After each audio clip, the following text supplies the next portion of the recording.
the chemicals that take us higher. The night's young, and it's just begun.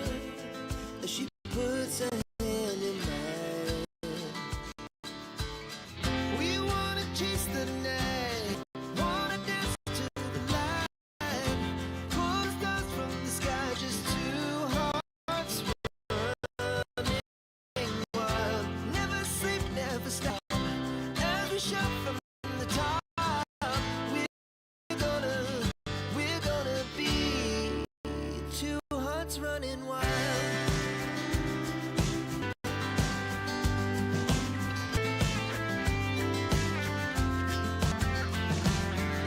Now the morning is the afternoon. We lay awake in bed. The laughs so loud, the hours pass. Gonna do it all again. We wanna chase the night, wanna dance to the light. Pull the stars from the sky, just two hearts running wild. Never sleep, never stop. As we shout from the top, we're gonna be. We're gonna be two hearts running wild.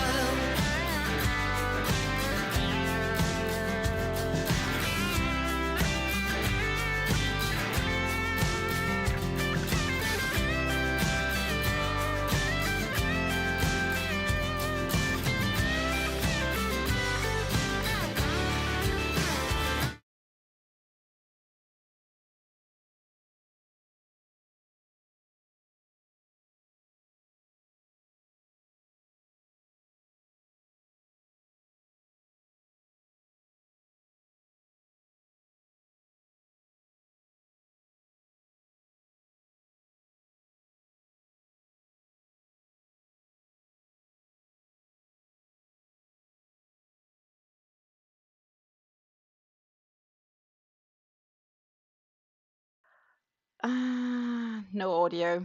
We're trying again. Do you have audio now? It's happening sometimes. That I don't know if I forget to check the audio, what happens, but it's just sometimes it disconnects the audio. But I'm back. It was like no audio input selected, and I'm like, but I'm never changing anything. Why would you deselect my audio input? That's like standard the same. Anyhow, I'm sorry. We're repeating and retrying and saying good afternoon. It is a little bit later now. It's a little bit like 4 minutes past 2 p.m. here in Europe. I had a good morning, and I hope you guys had a good weekend. Actually, I had a good weekend. I did get some crafting done. And I also got a few other things done, so that's a good thing. Including I launched my web shop. So that is definitely something, I would say. And I'm planning on starting on a shawl today. So yeah, I hope you're on with me for that one. I just need to find the pattern. I was a little bit late.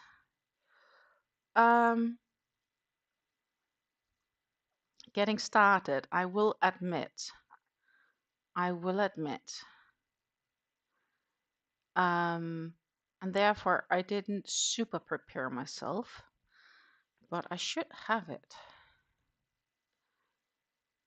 It's right there, the pattern. We selected the yarn last week. Ta-ta. And we have here the Stenli Muffin Mini Lux, which is this absolutely gorgeous purple yarn. We're having a bit of a darker cerise, maybe thistle purple out here. And then we are going to this more like lighter purples into this almost, I would say the center is closer to like a pinkish purple shade. I'm not really sure if there's a good name for that, but it's almost pink. Very light purple. I think it's gorgeous, so I'm definitely looking forward for that. I did already pre-find my 3.75 millimeter crochet hook, because I know I'm gonna need that. And since we're pulling from the outside, the yarn spindle is gonna get into play. And what am I also gonna do is I am gonna pull from the outside, and I got a tip from Lisa. Lisa's in Canada, Oddballs. That when you put these on the spindles, crazy as it sounds, put them upside down. So instead of placing it like this, because if you can see a little bit, it's cone shaped. This is the wide end. This would be the slimmer end. But actually place it like this. That should work better. That seems totally wrong in my optics, but I am actually gonna follow her advice and try that out. The worst thing that can happen is I dislike it, I flip it around, and I realize it's not working as well. And I think one of the reasons probably could be that it's wider in the bottom, and maybe it spins better opposite. I don't know. We'll have to find out. We will have to find out. Oh, that we can close down. Why did it open the pattern twice? I do not know. I do not know. It's crazy. It's already Monday afternoon. I don't feel it's been much weekend, to be honest. And the system is now sometimes complaining that it has a poor connection. Anyhow, we are gonna flip the camera down, and we are gonna look at how to get started on this. Also, I do have my most beloved tea with me today. This is just a black tea infused with mango flavor. I will have to warn you guys, it's warm, so I'm probably gonna let it stand for like half an hour before I start drinking, because being warm like that is gonna be burning my tongue, which I really don't want to be honest. Not if I don't have to. So let's see, how can I do this best? We have the dual camera view. Then we are going to pop this one down. And good morning, Elfa. Wonderful. Well, good afternoon, actually, because I know that you're in Europe. Good morning, good morning, good morning. We are gonna work on the LapsangTea shawl here. And I have my Stenli Muffin Mini Lux. It's a Bulgarian yarn, actually. It is 90% acrylic and 10% lurex. They recommend 3.5 to 5 millimeter knitting needles, or 3 to 4.5 millimeter crochet hook. If I use anything smaller than 3.75, it goes really dense in the fabric. It's not very airy. So that is one of the reasons I did the 3.75. I was debating on the 4. I think the 5 will be too airy for me. But I was debating on the 4, and I didn't pick the 4 because the 4 is currently laying over with my fleur, the mosaic blanket that I'm making. But yeah, it's a 250 gram cake, so 8.8 ounces to 193 yards, or about 1,000 meters. But as I said, I am going to work from the outer edge, so we're gonna take off this. But what we're also gonna do is we are gonna take and place this back here in the center, because it's gonna be in the way. It feels so weird taking off it like this, and it's funny that it's just, it just gets taped together here. That's how they do them.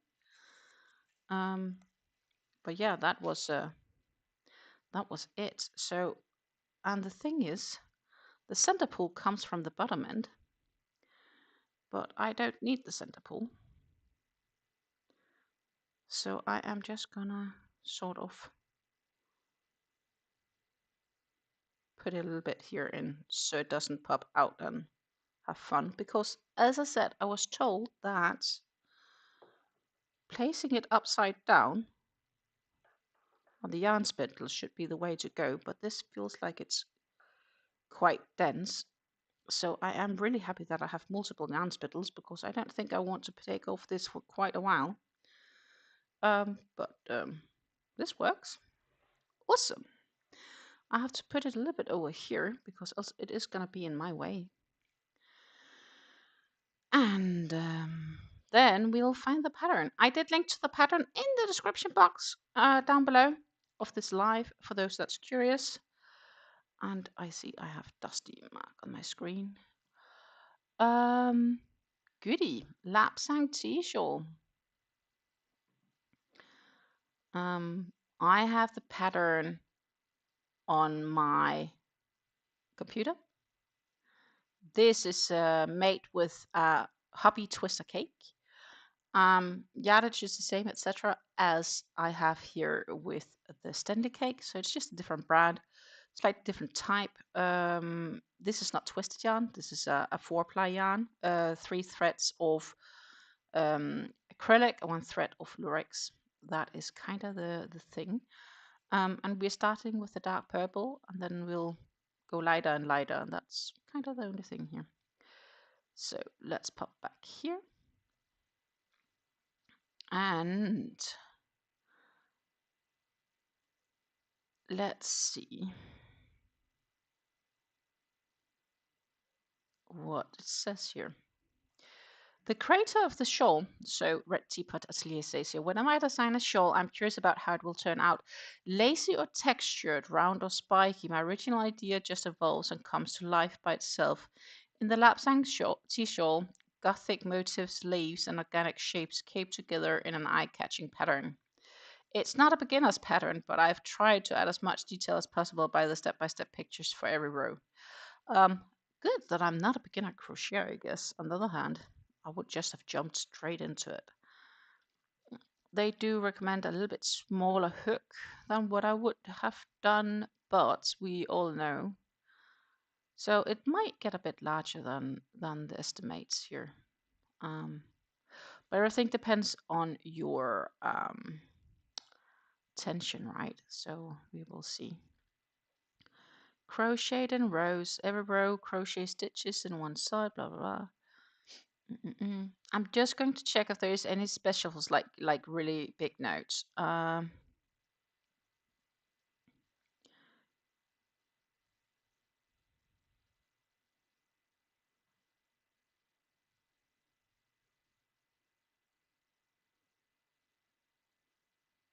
Yeah.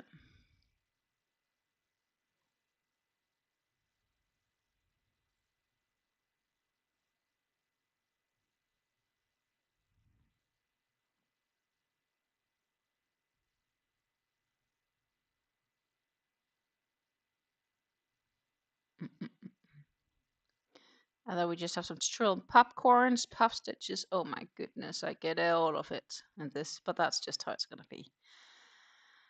It'll be fine. And we get some crochet terminology, which I should know, kinda-ish. Anyhow, we will start with initial ring group. They will do a chain 4 and join, blah, blah, blah. I tend to do a magic ring. Don't ask me why, but it's just, you know, I guess how I've gotten used to do it, except I am fiddly. Do, do.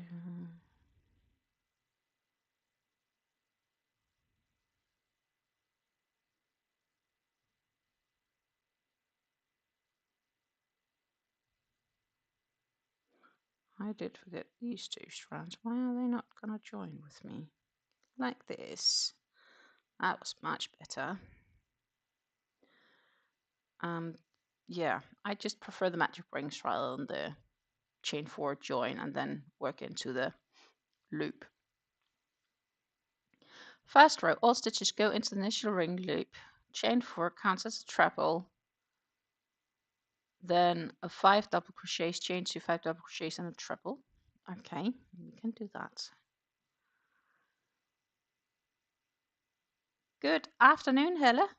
Yes, it is a gorgeous cake. I totally agree. 1, 2, 3, 4. The cake was selected by everybody on the live. Let's see, Wednesday lives last week.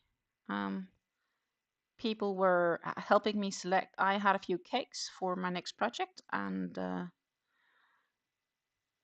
they together selected this cake for me. Of course, now it's no longer in my stash, which makes me feeling like I need to replenish my stash. I do know that I am gonna need stitch markers eventually, so I'm just finding them. This lovely small crate with stitch markers in. And yeah, so I feel like shopping, but I also really shouldn't. I really shouldn't. I've tried to make an appointment with myself not to get any more yarn until I decreased my stash, and yeah, that's basically it, I guess.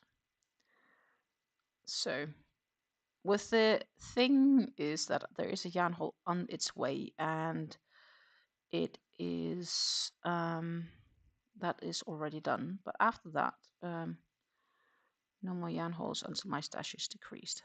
The end. Let's see, that was 5 double crochets, and I need to have a treble at the end. The challenge with this yarn is definitely that the lurex yarn, which is this a thread of silver that goes through it, and you can clearly see here it's a 3-threaded yarn, right? So what am I gonna do? That was the first row, but I am gonna find my stitch markers because I'll need them eventually. First, I'm gonna do a stitch marker while I just tighten my magic ring.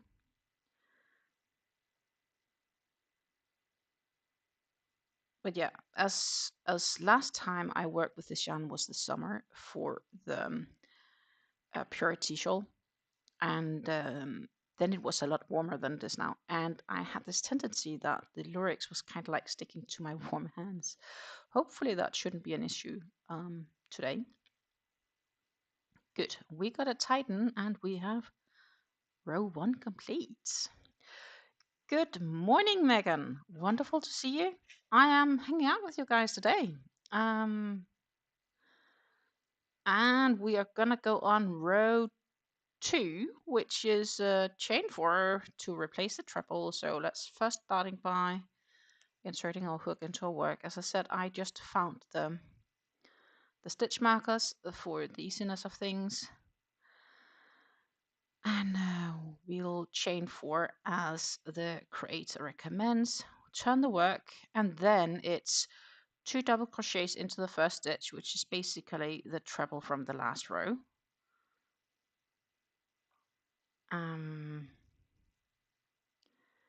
And then it is, let's see, 5 double crochets in the following 5 double crochet stitches.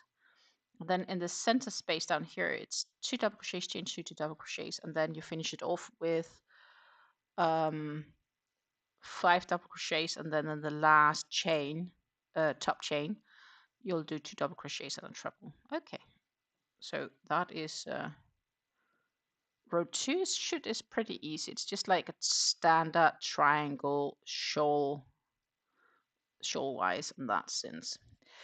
Hello, Amanda. Good afternoon to you, my lady. How are you doing? I am working the purples, so this should be all up your alley. Unfortunately, no teals in it, but it's definitely a gorgeous purple yarn. Which I'm sure you might actually have voted for last time around. So that was the 5 doubles. So we are at the center, which is the 2 doubles, chain 2, 2 doubles in the chain space. We'll get that done. Oops. Chain 2. Oh, I almost twisted my work here. Just need to keep focus for a minute. And then we'll do another 5 double crochets, and then the chain ends. It's time for the 2 double crochets and a treble. But yeah, the autumn has really arrived here. Anything above 70 degrees Fahrenheit seems to be quite far away. We are in the mid 60s, maybe even the low 60s. But it is sunny, so that is a step up compared to yesterday. It was just like gray most of the day. And I was actually a good girl Wednesday. So Wednesday we were hanging out longer than normal.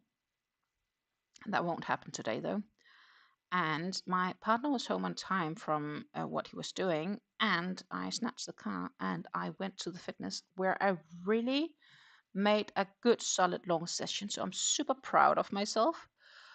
In fact, I'm so proud that I got this commentary from my partner being like, "Oh, you really held out for a long time," and I was like, "Well." I was surprised myself, and I think I've gotten a bit fanatic. To which he's like, good. A part of it, of course, is me. Oh, this looks funky. A part of that is me being like, I just want to get going and get some progress done, and I know that I need to be a little bit fanatic about it. And yeah, so I'm pretty proud of myself. I had muscle ache most of most of Thursday. I do admit that. Anyhow, that was row 2. You sent me a message. Okay, I should go check out my mail. Let's see. Meanwhile, that was the second row. We are on the third row. I'm just checking quickly my message before going on the third row, which is a bit lazy already.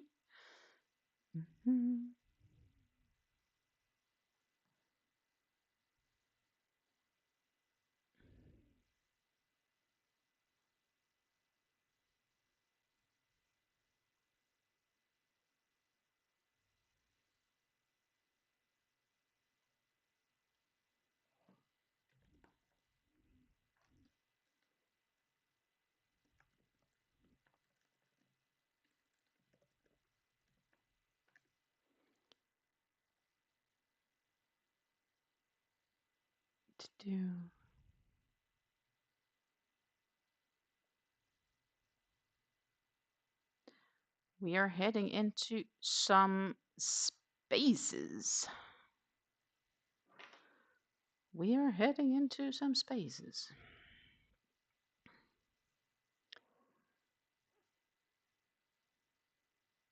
Let's see. We'll start by chaining 4. And since we do have spaces here, it's another chain. And oh my goodness. We flip the work around and continue on with a bunch of spaces.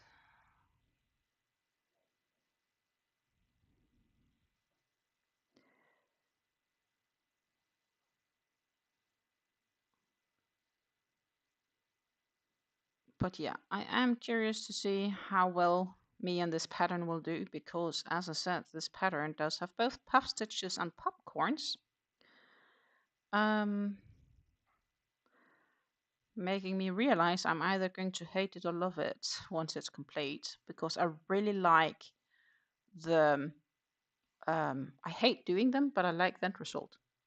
I don't know if I'm the only one having it like that, but that is generally how I'll feel about it. So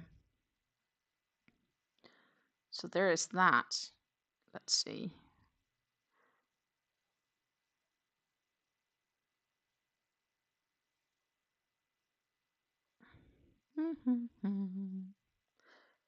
halfway through row 3 here.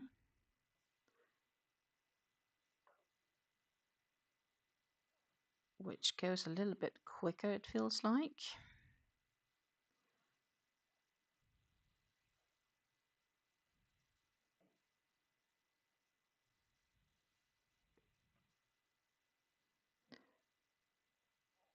And now I need to keep track of that. Oh my goodness. The downside with these, they really spin fast because it's such a long cake compared to some of the cakes I've worked with prior. Let's see, 1, 2, 3. We have a treble at the end. And that was it.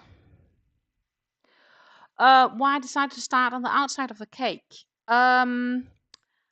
Because I have the idea that working from dark to light will look great. Plus, last time I worked with this particular cake, not wrong. Last time I worked with a Muffin Mini Lux cake, better. I did the center pull, and the outer edge tended to yarn bath quite a bit, so I kind of hope it won't yarn bath as bad. Like it got really like a bit of a mess to and wanted to tangle up.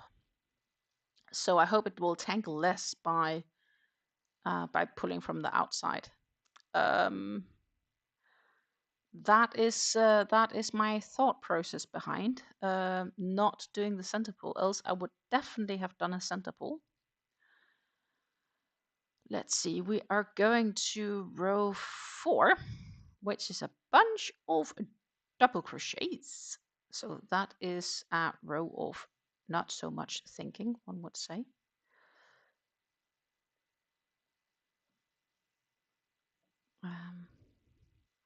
We'll start by chaining 4 to replace the treble, of course, and then it is a ton of double crochets.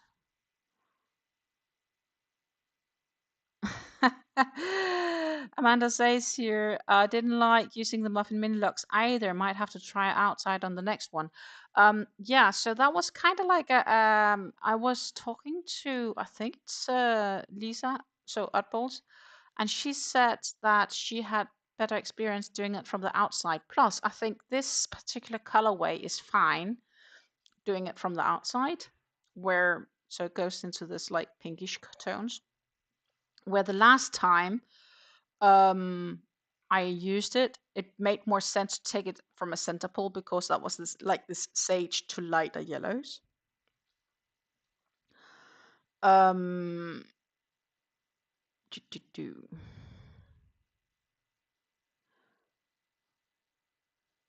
I was just double checking that I was indeed heading off in the right direction pattern wise. So, and she's also the one that recommended me putting it upside down on the spindle. By this I mean put the thick end upwards and the thin end downwards, because apparently that should go smoother. And I know she's made a fair few shawls with Stenli cakes. So I decided to listen to this advice because the worst thing that can happen is that it's nowhere better than where I came from, so to say. And maybe I'm lucky and it's actually gonna be less as I thought. So yeah, and then I hope, because it's not as warm as it was this summer when I was working with the Stenli Muffin Mini Lux last time, that I'll have less issue with the lyrics. The lyrics were kind of wanting to, due to my warm hands, it tended to snag a bit. So I kind of hope that I'll get rid of the snacky feeling, because it is definitely getting a bit colder outside, and hopefully it won't collapse and yarn bath on me, because I remember I did have yarn left, but I didn't have enough left to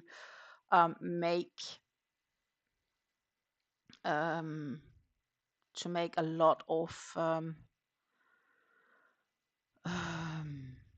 additions, like additional rows. So I did stop at some stage. I might have done 1 or 2 more rows, but it didn't make sense compared to how the pattern were looking. And the yarn I had left, I decided to wind up in a ball. And that sort of yarn bathed on me, and it took me like an hour plus to untangle it. And I do not want to do that again if I can prevent it. I remember many years ago, like good riddance, 25 plus years ago, I had a job at a home improvement store. And my employer, or my direct boss, came once to me and said, "Stina, you look like one with a lot of patience.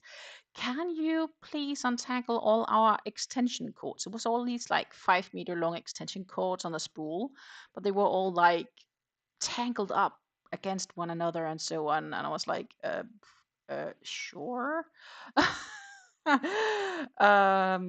I would not say that I have patience for it, to be honest, but you'll just do whatever your boss asks you to do, right?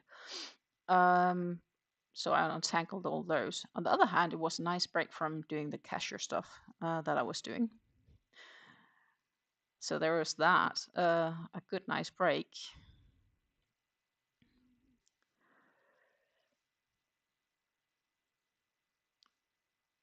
So what is everybody else working on today?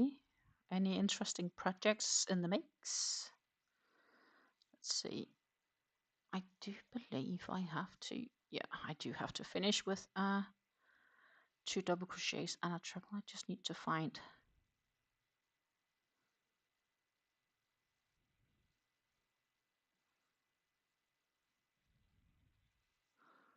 the loop. That's the only downside with the chain starts, that I do sometimes need to look carefully, especially with this because it's a multiple strand thread. So that was the next row done and complete. I do feel it does want to, even though it should flatten out a bit, it does want to go a little bit upwards. It should get better.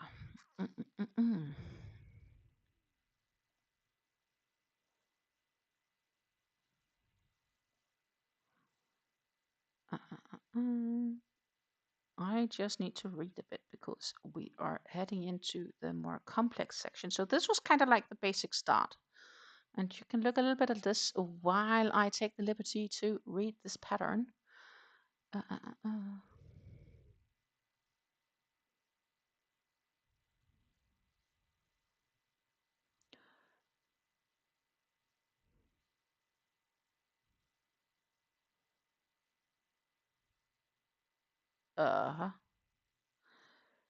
Means the time you have to.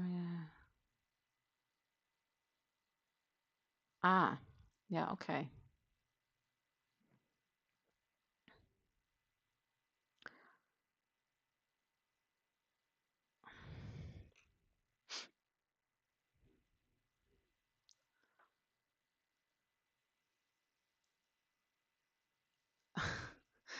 Amanda's trying to crochet a small Viking helmet hat.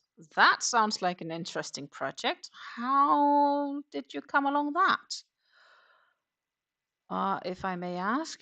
Like the idea of it. I'm not sure if my mind is set for designing it. So I am obviously curious, and I need to do, let's see.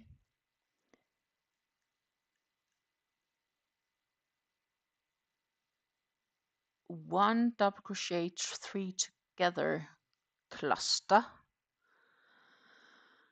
That should be straight array, but I'm just checking. So we'll do a double crochet, but that is where we don't pull through all of the loops.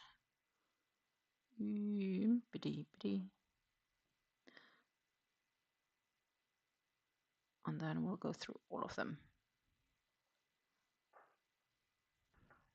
Haha, I remembered right. I just double checked though. It's a long time since I've made those. That's a nice change. 1, 2, 3.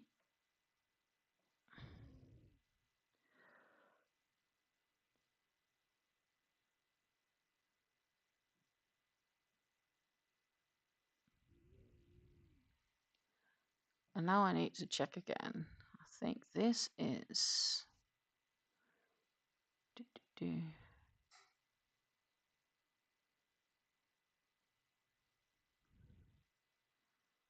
okay, it's double crochet time. I just need to count. 1, 2, 3, I believe. Yeah. Double crochet, and then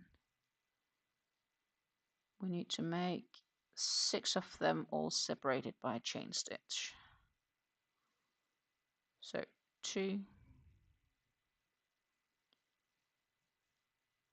3,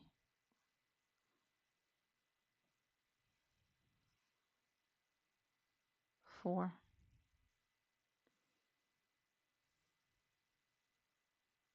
5, and number 6.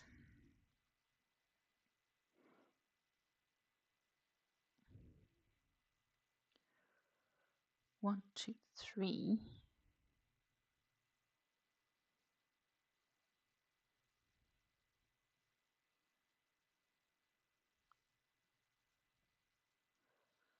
And then we need to do another of these 3 double crochets together.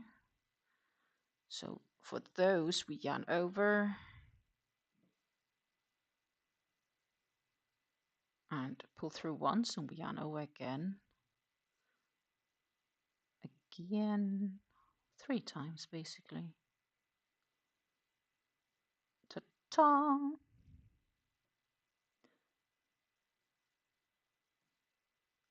And we reach the center.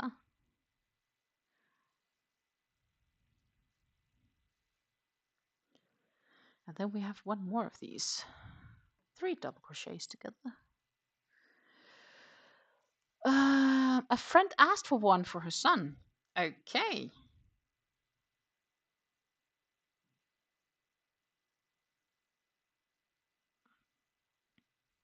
So you are freehanding the design, or did you find a pattern to follow?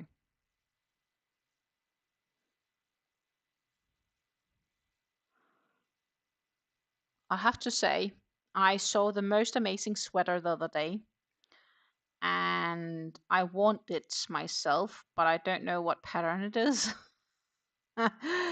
And it's knit 2, 3. So I was like, hell yeah, that's for me. But 2, 3. Either I need to learn to knit, or something else has to happen. You're winging it. Cool.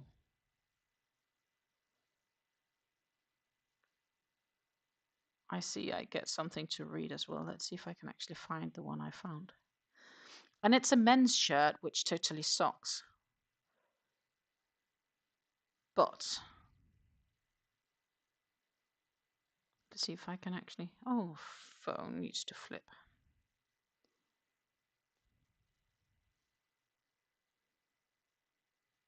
But I think this is so cool.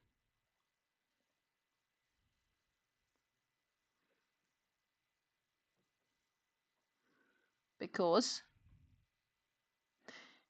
it's a sweater with a Danish flag on one of the shoulders. Yes, please. Can I have this?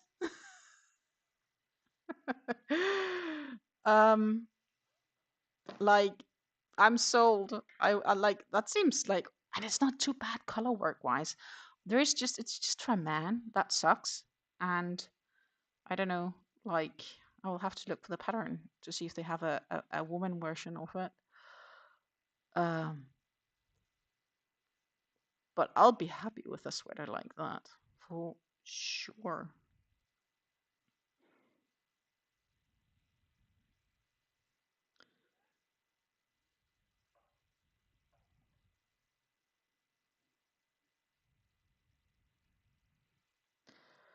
Let's see. 1, 2, 3, 4, 5. I need one more.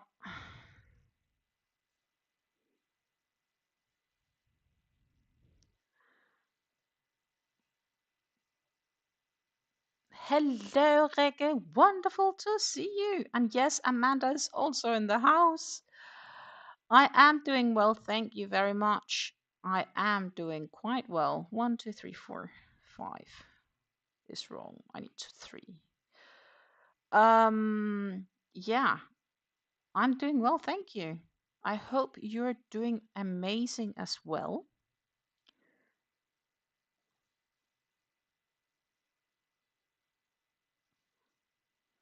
Do, do, do. Yeah.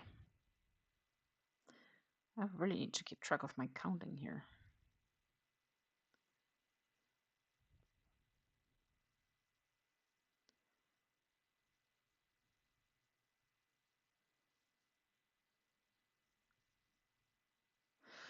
You guess what? I was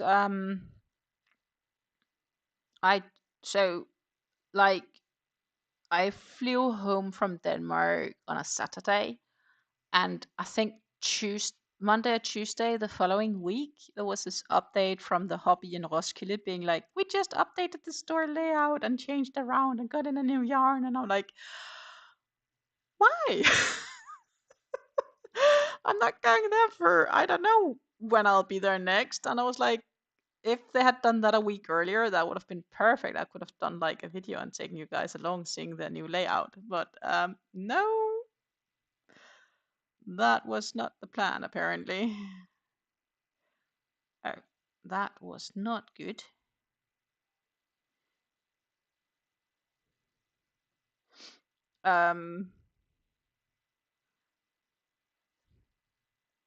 Is that no? There isn't space there.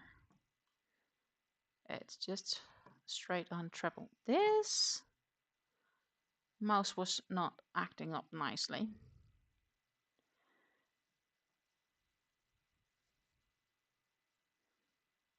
Ta-ta. Exactly. Oh, well, at least they could have notified me. Think they should have changed the store like the week earlier, right? That would have been so much better. So yeah, next time I'll be in Roskilde, I'm probably not. Yeah, I don't even know when that will be. Because I'm not gonna head there anytime soon. And you know why that is? It's because last time when I were home, which is 2 weeks ago, by the way, tomorrow, 2 weeks, um, they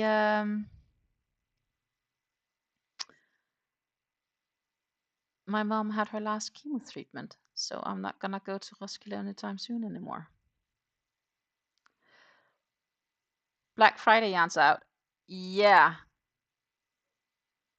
Hello, Danny Baileys. Yes, Jan, Coffee, and friends. Welcome to this live. We just hang out and no coffee for me. I'm on the tea, but totally hot drinks.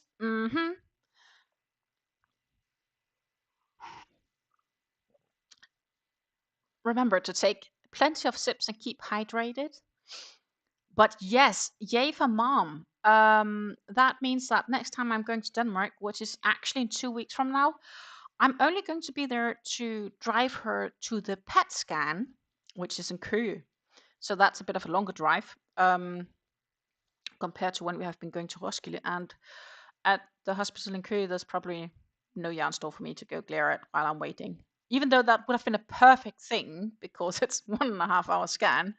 So shame they don't have a PET scan in Roskilde. Because I could have gone look at all the yarns. The Black Friday yarns are out, according to Amanda. And yeah, I'm I just said at the very start of this video that there are no more yarn hauls for me until I decrease my stash, because I have been shopping more yarn this year that I should have done.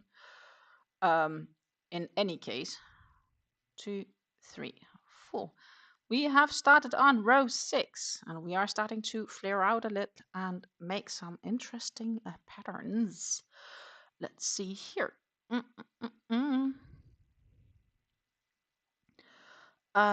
So yeah, so that is hopefully great news. Hopefully this final PET scan will tell us exactly what we hope to hear, which is that the cancer has gone and that they see no traces of it anymore, and that she will only need to come to the hospital for checkups every 3 months. So that, of course, is what we really genuinely hope to.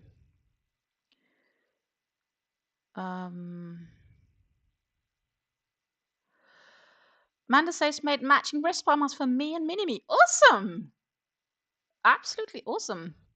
You should show them next time if I haven't seen them yet. Regelift in Korea as a child, you know, they made this huge, and I mean huge, hospital there. I just need to read on because I just need to see if I need to make a front post, a back post, double crochet, back post. Okay.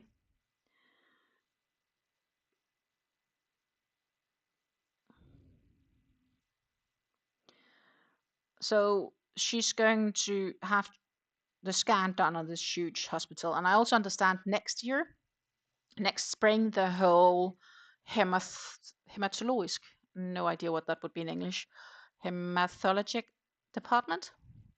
It's moving from Roskilde to Køge, so this sounds crazy. Now, when she has to have had lymphoma cancer, it's a lot better that it was now and not in a year from now, because she would have had to drive a lot longer for every treatment. Like, we need to look at positives and the negatives, I guess. Now I need to do more clusters of these. I need to read. Just a moment. Sorry for being... cluster, done, skip, done.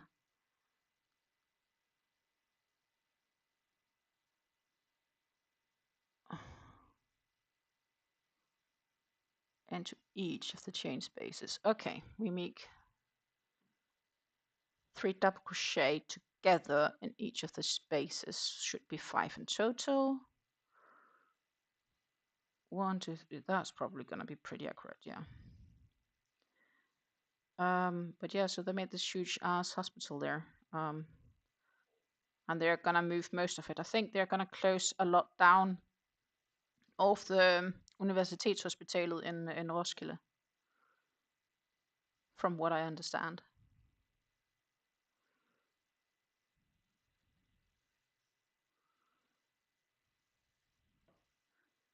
So, 2.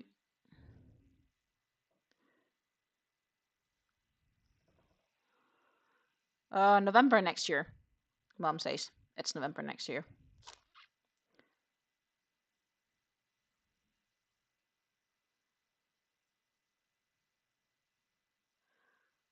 I don't know why I have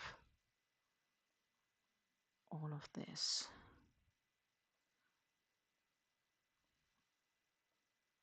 I have extra stuff. That was better.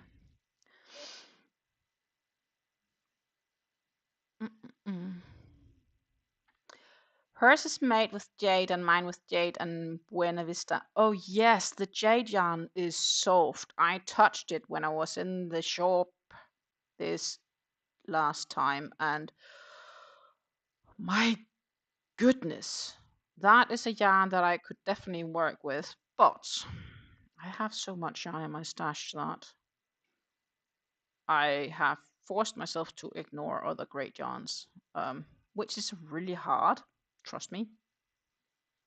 Reality is just that I buy yarn quicker than I craft them. So, um, yeah, I really should not.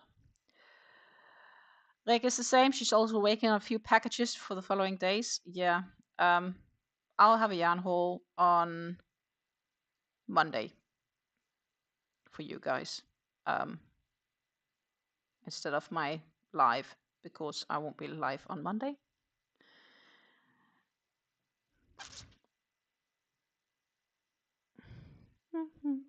Daniel says, "Wood and winning the fight against cancer." Yes, I am hoping that indeed that my mom gets to win the fight against cancer.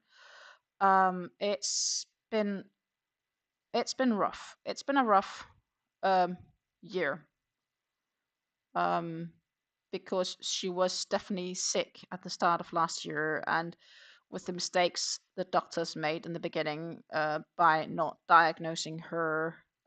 So technically, treatment started a lot later than what could have hoped for. Yeah, I think she's a lot better off than we had dared to hope. And I'll be truly honest, and even though I know my mom is watching and listening to what I'm saying right now, when I was home in May and I got her hospitalized, even though she wasn't too keen on me hospitalizing her, probably because of the fact I was home. I was there for a week. I came home Saturday, and Sunday morning I brought her to the hospital, and I first picked her up again Friday. Well, I did visit her every day in between, but still. And during that period, I will 100% admit that I wasn't 100% sure if she would pull through this. And I'm so happy that she has done, because she has done the complete opposite of the average patient, which is she's gotten better for every treatment, where a lot tend to get worse. Like it feels bad, so to say. And they get more and more sick because of the chemo. So that's pretty awesome. 1, 2, 3. Okay, so that one is a new one. We are still crocheting 3 together here, but it is in the center. I don't think I've had a pattern doing that before, which I think is nice, because it's different. I like things being different. 3, 2, and one more. Fingers crossed, October 13th, I'm taking my big son for an x-ray to see if the treatment has beaten his cancer off completely. Well, yeah, October 6th here for my mom. So prayers for your son as well. Hopefully he's gotten through it as well. It is a nasty disease.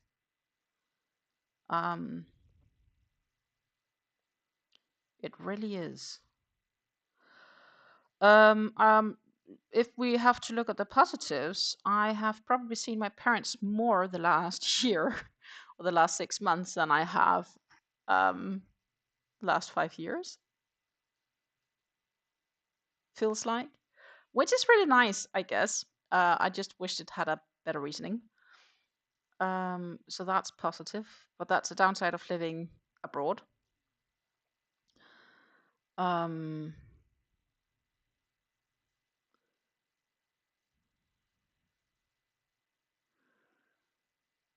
But I'm okay with that. Let's see. Wasn't it that simple? It was. 2, 3. So that's a positive aspect of this. Definitely. Happy that I've gotten to see them more. And of course, I have my frequent flyer status back, as I used to have back when I was traveling and competing internationally. So there's free luggage when I'm flying. Hallelujah. And then I genuinely hope that I can keep my current job. It's still pending. I'll know in about a month or so, because I really enjoy it and it's so flexible. Oh my goodness, I'm tangling with the starting end.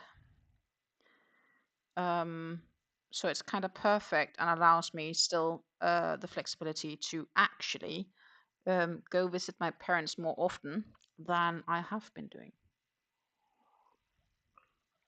So that is something I want to do. Yes, Danny, too much yarn, not enough projects. And the problem is we all like buying yarn, I think. It's a hobby on its own. I should genuinely go through my stash and just maybe option to put some of it on sale on the Facebook Marketplace. Some of it I got some really good deals on back in the day, so I could easily sell it without incurring a loss. So that would be an option. Oh my goodness, somebody's dog outside is barking.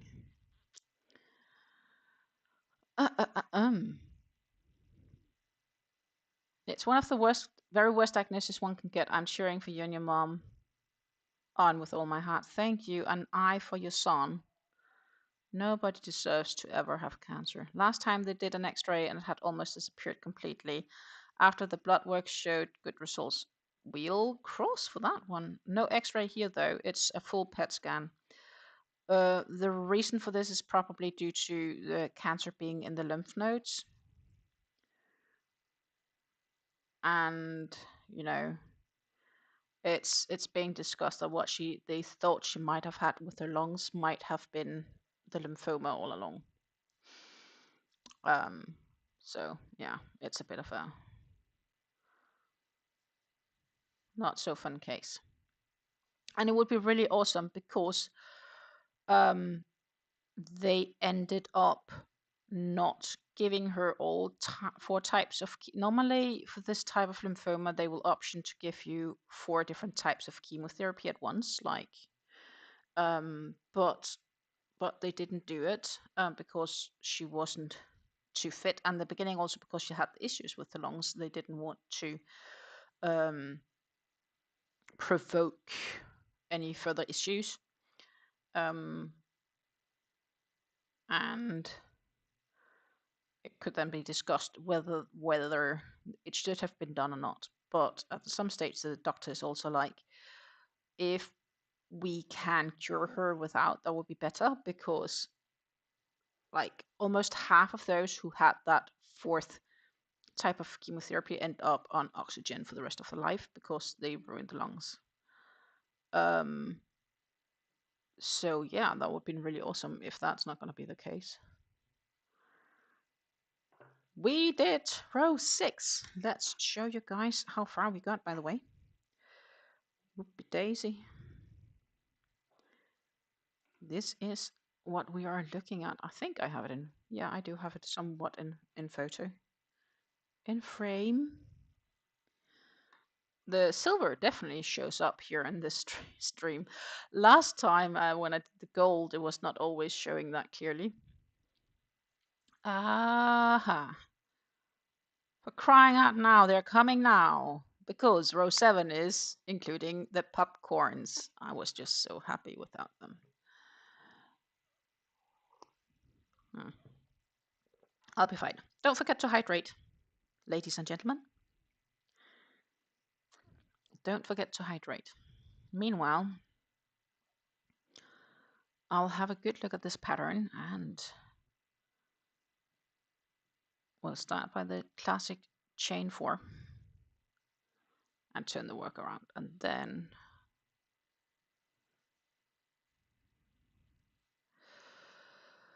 popcorn. Popcorns.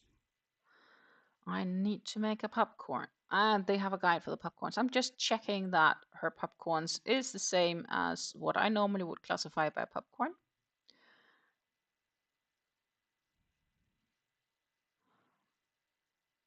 which is basically 4 double crochets in the same stitch. Remove the hook from the loop, insert the hook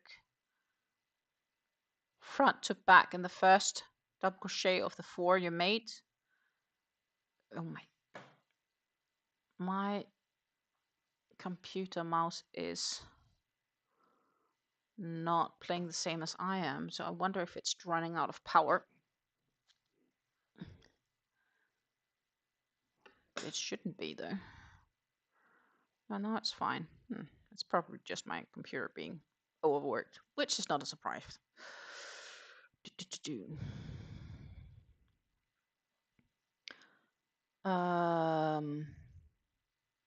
Insert the hook front to back of the first double crochet you made. Grab the loop, pull it through, make a chain, close a stitch. This does not count as a stitch. Popcorn finished. Okay. That is what I more or less remember, so that's cool.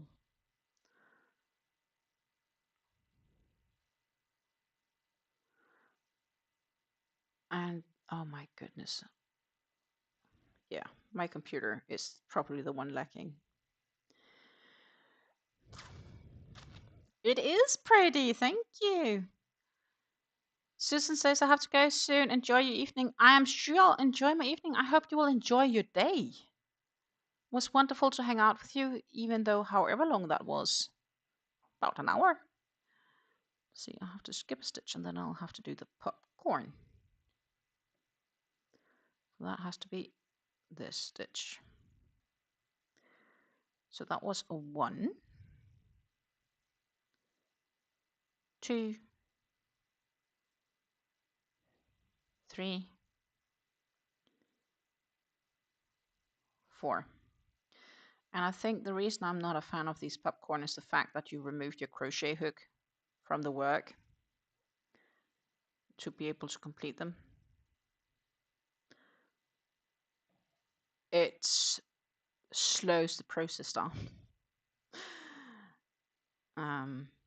So I think that I'd rather make, on the other hand, I'm not sure if I'd rather make a popcorn or puffs, because with these yarns where you have multiple strands on the puffs, you can sometimes get tangled in it all. Okay, so we'll make popcorns in the spaces of there. Cool.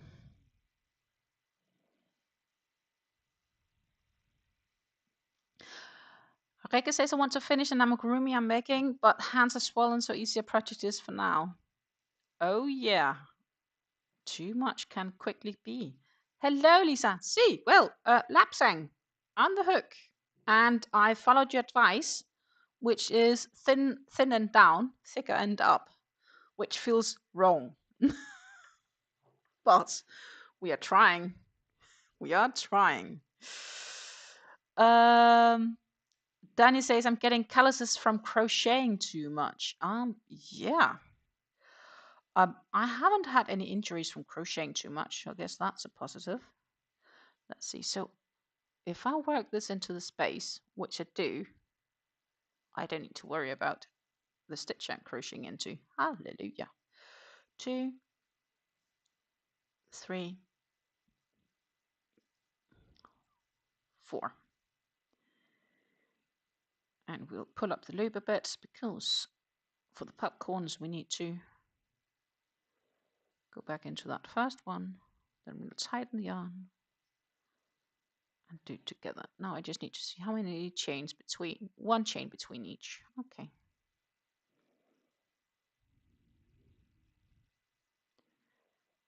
So yeah, I have no injuries left from crocheting too much, but I do sometimes get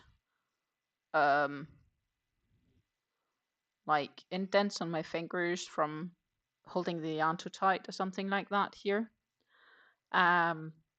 So here you can sometimes see I've had the yarn across, especially if it's something that requires a tighter tension. So if I'm using something with a smaller hook size, for example, like making amigurumi in cotton would be horrible for me. Yeah, That I do have. But I generally, like, sometimes I experience some tiredness, but it's not too bad. And hopefully I won't have any issues with arthritis in my hand. That would be really sad as well. Generally, it's located to my spinal cord. So one more. I just need to make 3 more double crochets to finalize this last popcorn. 1, 2, 3, 4. Pull up some yarn, insert hooks. Whoopsie daisy. Yeah, it really slows the process a bit, these popcorns.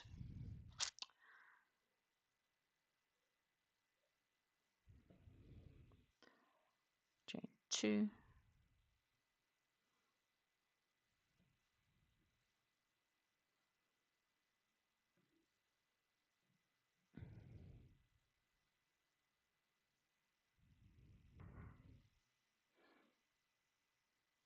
I want to finish my hat. Well, and a short break is not just the fix.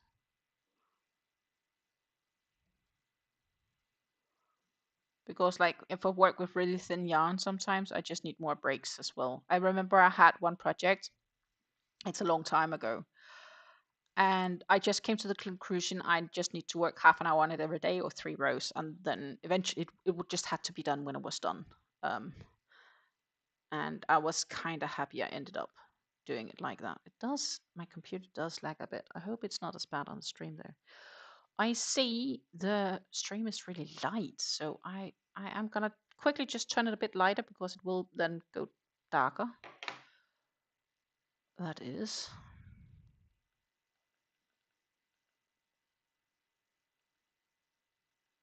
That looks a bit better, hopefully. Do.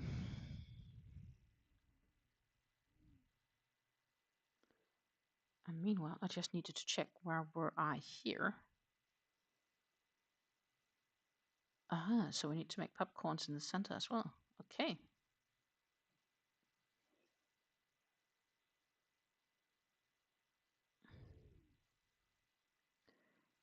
That has to be a front post. Yep.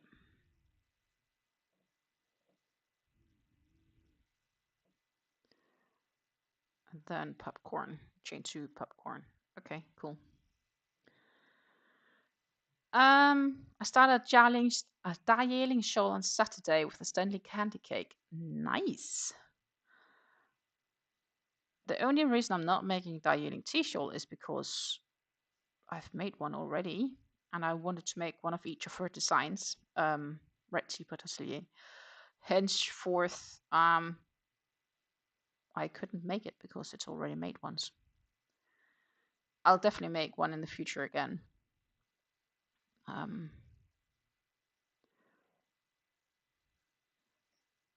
And I recall I thought there was an error somewhere.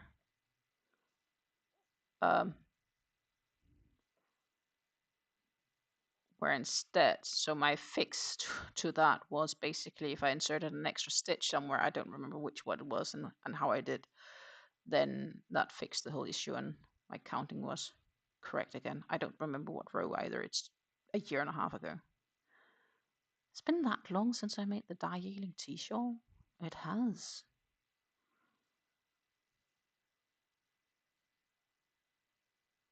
That is scary.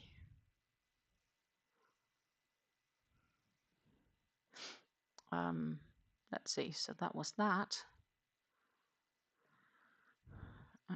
We chain 1 front post.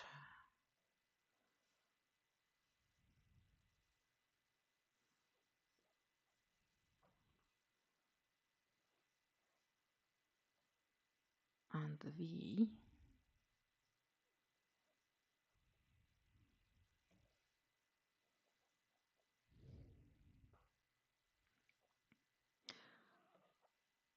And then we're back to all the popcorns.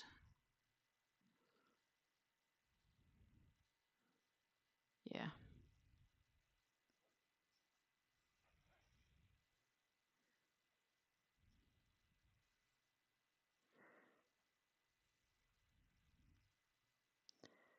But there isn't that many left, at least on this row. It has to count for something.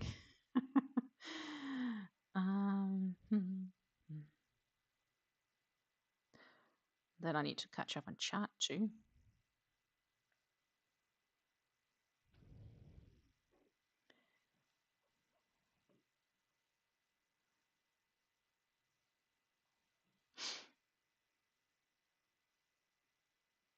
But yeah, it feels wrong to feed it like this, but if it feeds better, I'm testing, so I'll find it. That could be. I think it's because it's kind of like wider at the bottom, how it's spun.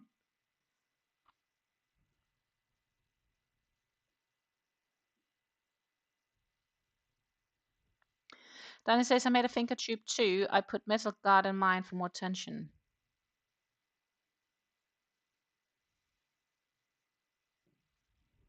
Okay, I'm not the only one. So Lisa says there's a stitch count off somewhere. I just fudge it. No one will know. Okay, yeah, definitely same. So I'm not the only one having the idea there is something wrong, which is what I did too. On the other hand, with the per T-shawl, I also winged the finish because it finished before I felt it was finished. And there wasn't a way to repeat the pattern, so I kind of like just winged my own repeat of whatever was, which ended up looking quite nice. Like, I was pretty happy with the end result. So I guess that says something. Which, for those who might be curious, I actually ended up putting it up on my website for sale. Because I launched yesterday, finally. I linked to that description box down below as well for those curious.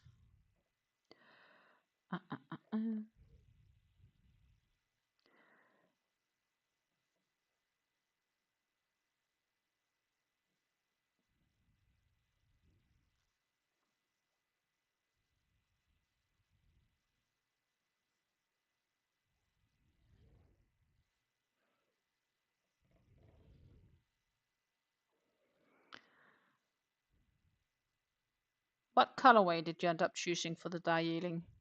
Like, what tonal colors?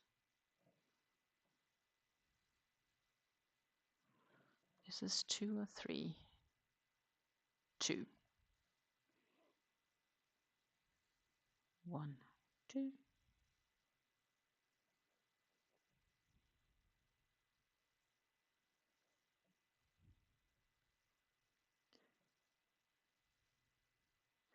But I'm realizing this shawl is probably gonna be much bigger than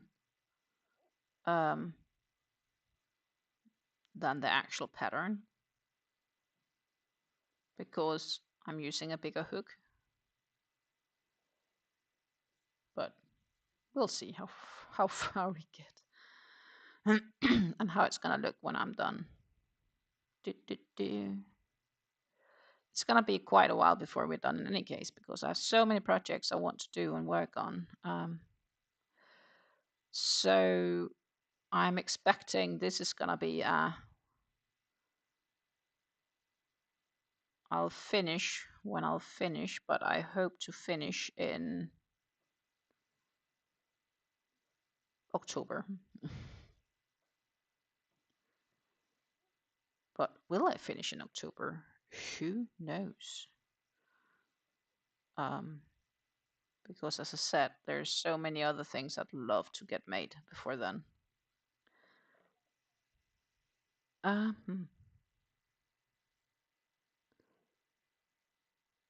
It's time for row 8 and puff time. Oh my goodness. Yay, popcorns. Popcorn's done. I'm not inserting the stitch marker, but to give you guys an idea of how far we have gotten so far. And it is flattening out a bit, so that's nice. Wonder what the fuck is going on outside. That is a bit difficult to see on the camera now because of the light. It's a bit dark. What I also had with this yarn, it looks so much nicer once it's blocked. So I'm kind of expecting the same is going to be in this case. I have a list of projects too, but I can't do multiple working projects. Yeah, I do. And I have to say, the last hat I started on, those colors are much nicer than the other one, even though it's like the same yarn, just a different colorway. I dig those a lot more. And I have the bucket hat from last time. It's still pending. I didn't finish that one yet because I ended up going into like full knitting mode this weekend. Yesterday-ish. Rika says, I'm on a complete my Vips hunt at the moment. Finished one cardigan and one Tavashi dish scrubby since I started yesterday. Great work! I have like a Vip which I'm probably never ever gonna finish because it's just not looking how I wanted it to look, and it's not froggable.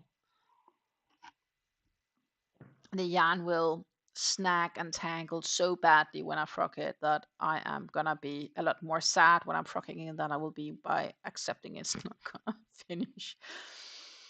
No.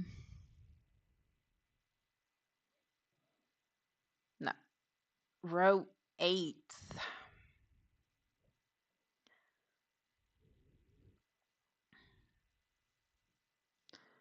Is where we are at.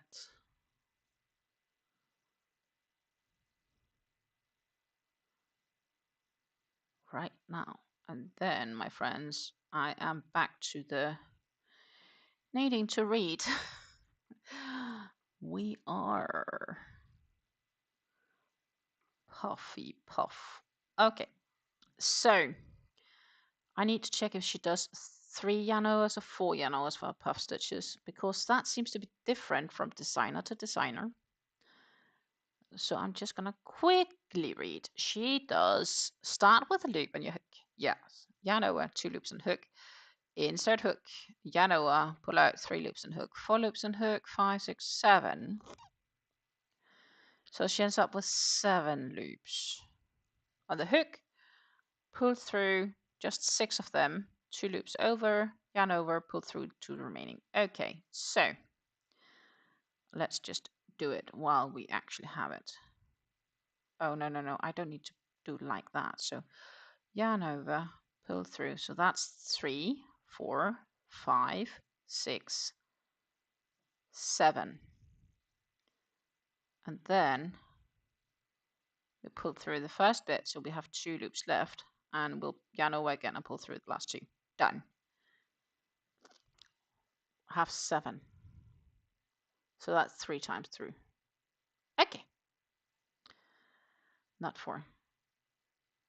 I think I'm so messed up after having done the drops patterns.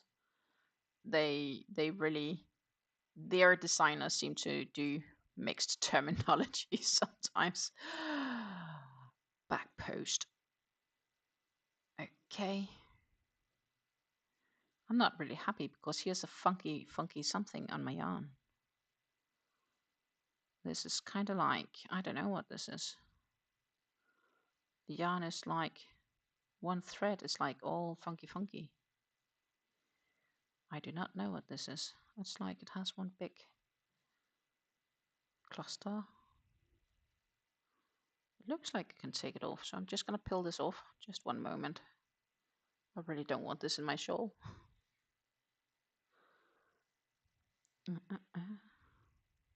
Done. Gone. Ha! Fixed.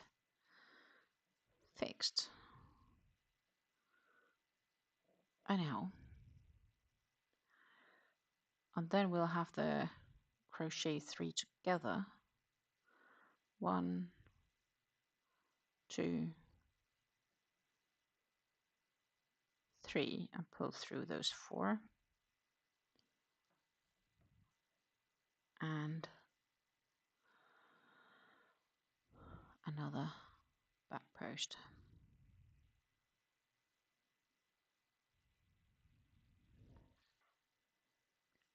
One, two. Then between the popcorns we have the puffs. So we need to count again. So 3, 4, 5, 6, 7. Done. Do they have? Okay, and it's just one chain between them.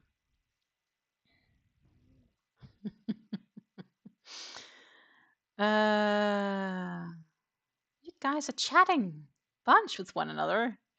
If I start multiple VIPs, I never finish anything. Cat in a box.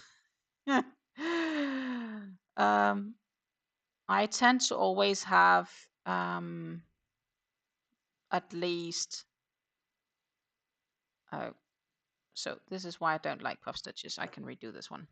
I tend to always have like a few projects going, not a lot, and I try to limit myself to not starting too many new until some are done. Like I have an idea, but I need to finish one project to actually start on the next. For the knitting bits I'm doing. I'm still not sure if it's gonna work out nicely, but and then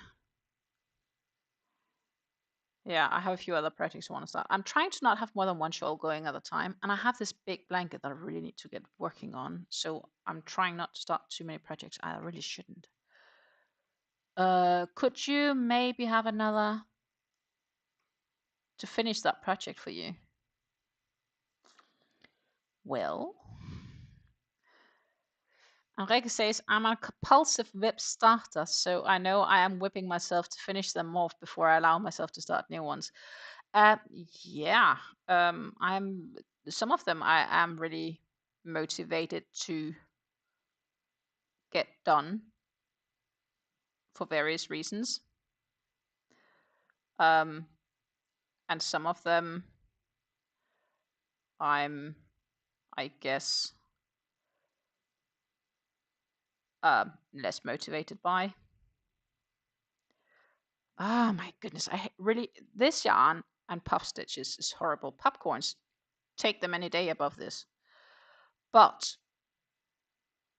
popcorn feels like it slows you down because you have to remove your hook.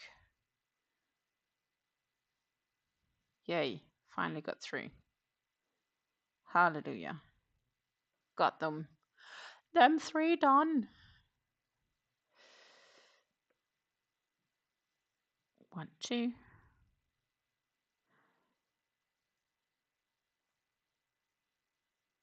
And the back post.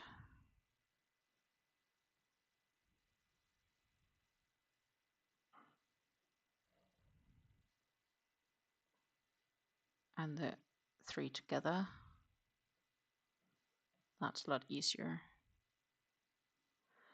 It's just because then, you know, all the strands don't always allow you to pull them off and so on.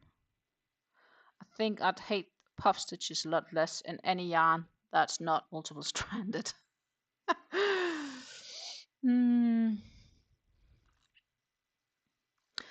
Danny says I'm the only hooker in the house.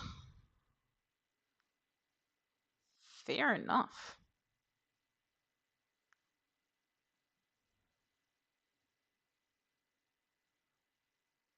Lisa says, Danny, I'm the same. That's why I can't do multiple work in progresses. Stina's gonna hate making the shawl. The puff bart. Yes, I'm. Why did I allow myself to go down this alley? Because I like the end project. Like I like the end result of this. So let's see. This is going to be a puff. So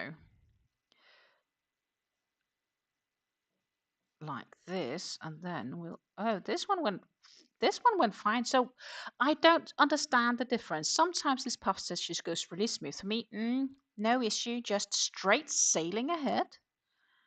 And then the next puff stitch is just like error, error, error. all the mistakes you can imagine. Why? Why is that? Like, you know,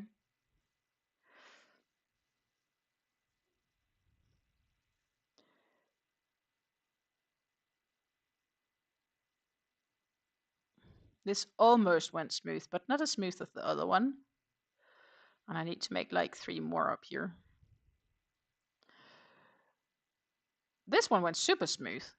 So I'm trying really, what's the difference between the puff stitches that really wants to be a pain in my buttocks and the puff stitches that just go without issues.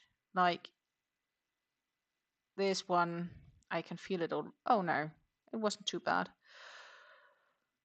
It's like, I get stuck in a yarn string or something. I'm not really sure what happens. And it just doesn't allow me always as smoothly to pull through. Which obviously is anything but cool. And I need to work that into this space. 1, 2, and 3. Remember, I made this shawl in 100% alpaca once, so that also had quite some puff stitch rows, and I was not a happy camper. And that was even the single stranded one, but it was still pain in my rear.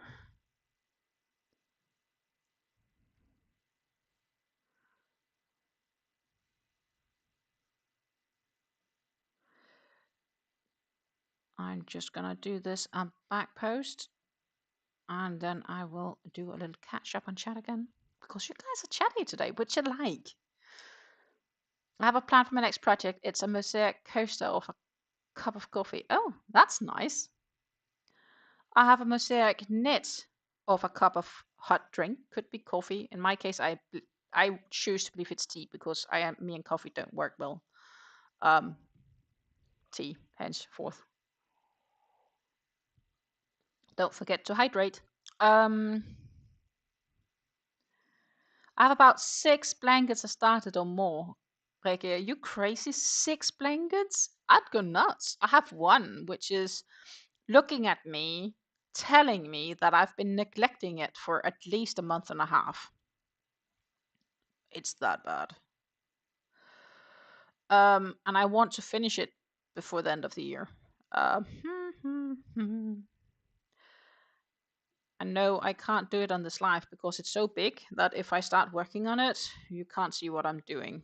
I could just show my head and do it and then hope I count correctly.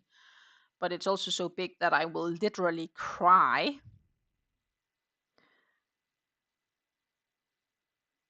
if, let's see, did I do, no, yeah, chain. I will genuinely cry if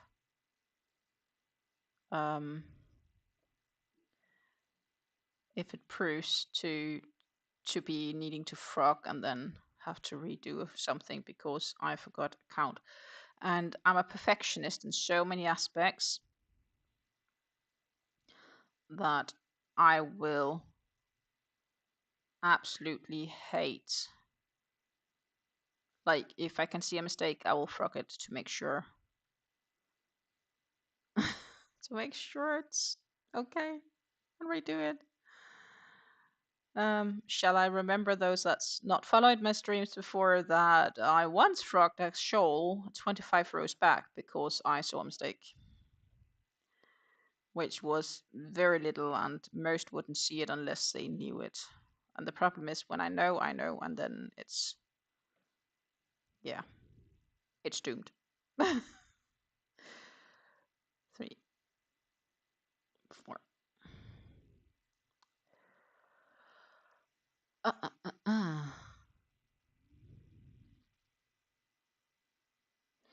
Lisa thinks it's the very first tension of the yarn. Could be. How does that yarn to feel to work with? Well, yarn feels okay to work with. I think it's better now when it's not too warm it snacks a bit, the lyric snacks a bit less on my hands, so that is positive. 1, 2. So it's a yarn that I won't want to work with when it's too warm outside.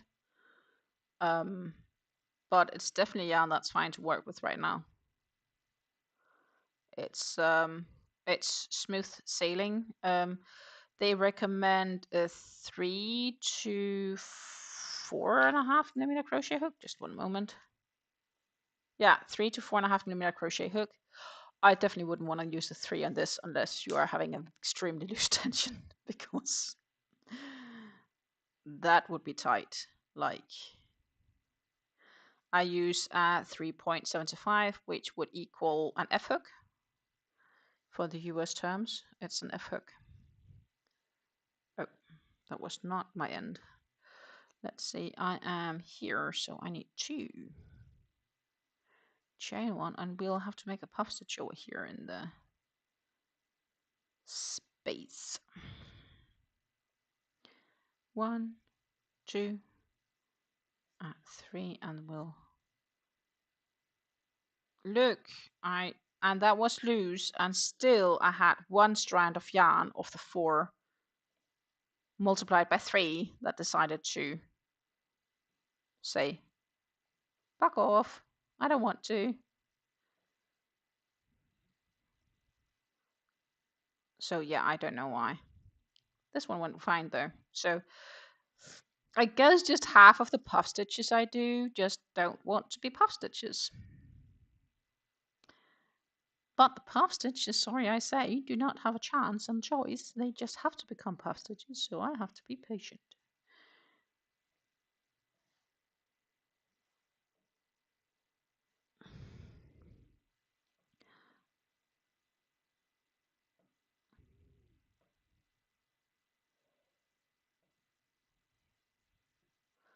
And then we'll finish off the row with 2 doubles and a treble.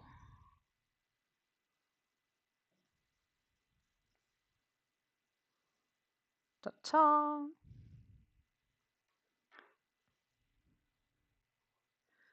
As I said, this one, well, we need to turn it around for the puff stitches to show nicely, I guess. And as I said, this is a shawl that really looks much nicer when it gets stretched out. It's it wants a bit of stretch, and you kind of get the feeling. Right now it just cranks together. But as I said, it will get blocked eventually, like when I'm done with it. Meanwhile, these are the color change. Hallelujah. I doubt I will reach to get a color change. Because I know the first color here is quite long. If we reach to get a color change before the end of this live, we will celebrate.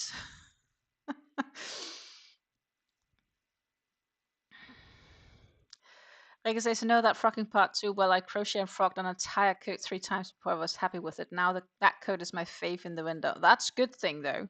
I think it just also makes you love it a bit more if you know how much effort was actually put into it. Like, genuinely. I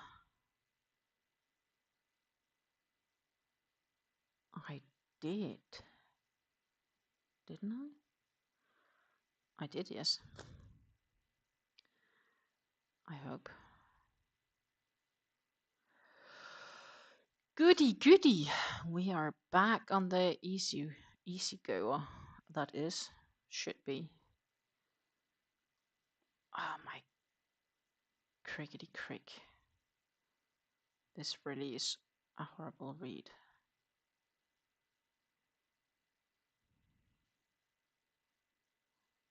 Meanwhile, my computer froze. No, that was too far.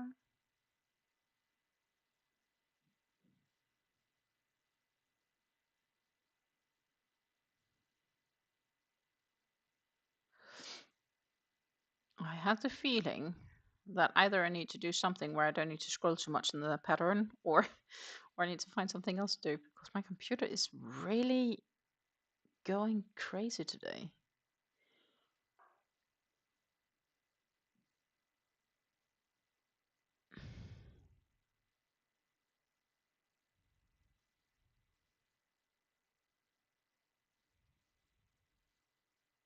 It really is nuts.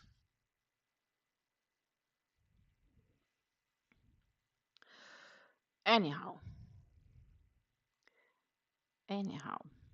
let's catch up and chat before I.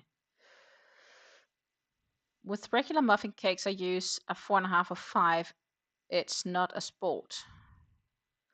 Yeah, I was thinking of using my 4, but the 4 is kind of living with my fleur, so I didn't want to do that. And 4.5 seems big, but maybe. I did 3.75 with the other one, and that worked out finely once it was blocked. Oh, it's the full of not safe for work words. I was one very grumpy little potato whilst making it, I can imagine.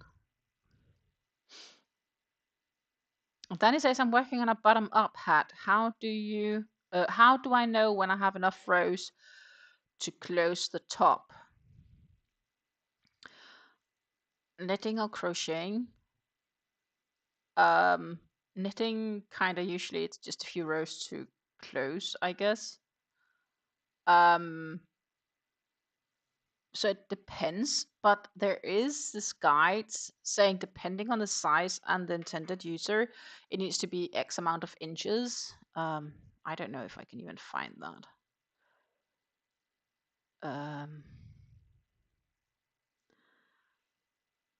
I had that once laying in my documents. Let's see if I can find that.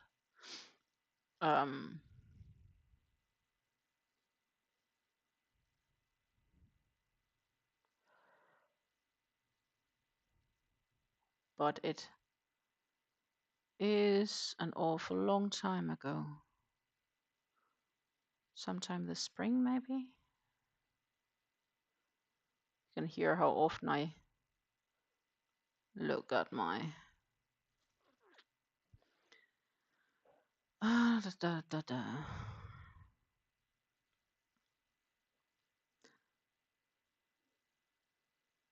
have the feeling this is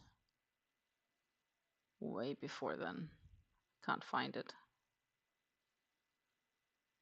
Where would I have stopped it?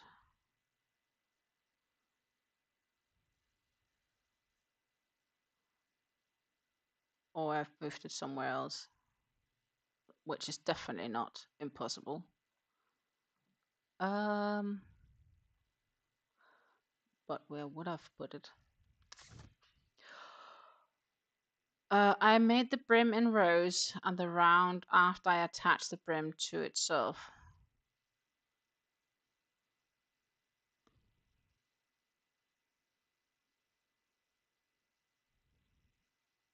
I made the brim in rows and in the round after I attached the brim to itself. So you made a brim and then you made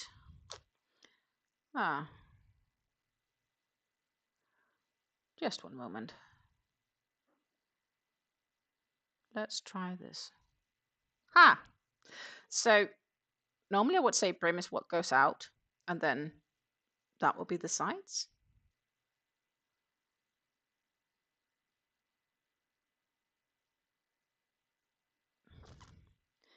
Meanwhile, I am genuinely trying to find my piece of document, which is, it's getting old. It's a long time ago that I used it. Longer ago than I thought it was.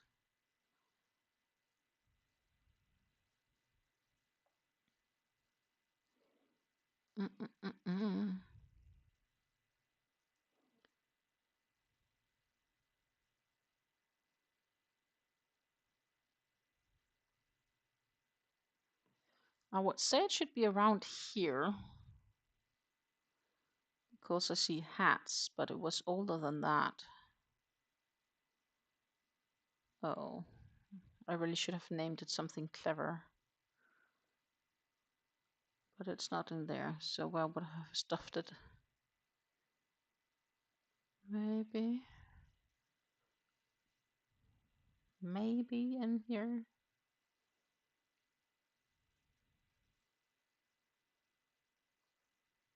Maybe just with my photos.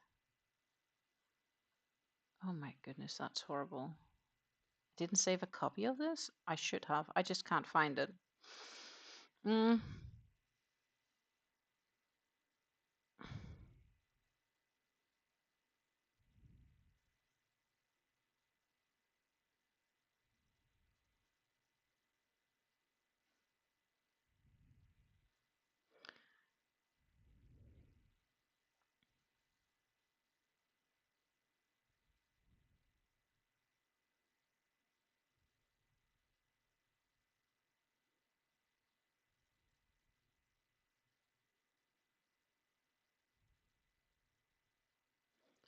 I had the idea that at some stage shared it.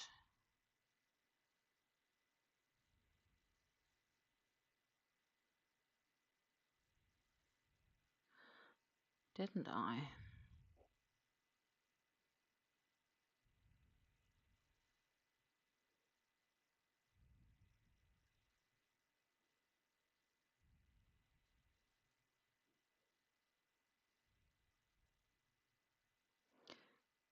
I thought I did.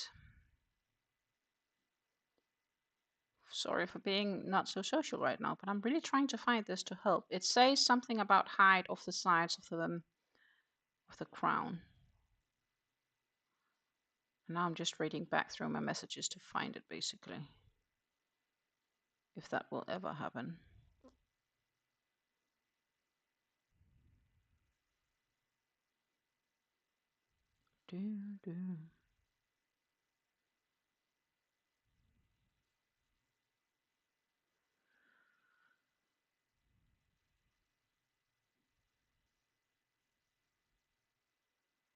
It's really a long time ago I used it.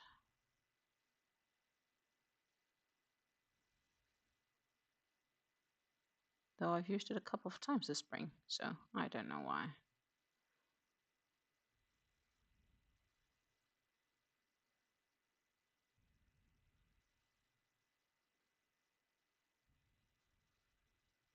Here it is. Ta-ta. Okay. Hat height. Hat height. Hat height. If we are talking about a teen or a small adult, it should be 7.5 to 8 inches. Adult medium, 8 to 8.5. Adult large, 8.5 to 9 inches, and adult extra large, 9 to 9.5 inches. And we're talking about the height. That said, though, that is including the crown. The crown width should be between 6 to 7.5 inches, again, depending on the size of the head. But that's a width, so that's kind of like the diameter. So that would be somewhere between 10 to 11 inches in total, I guess, with everything. Or 10 to 14, depending on the size.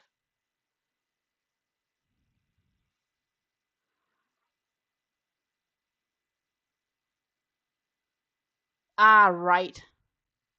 Oh, slouchy, longer. Basically, then you can make it as long as you want if you're making it slouchy. Right? That's a winner.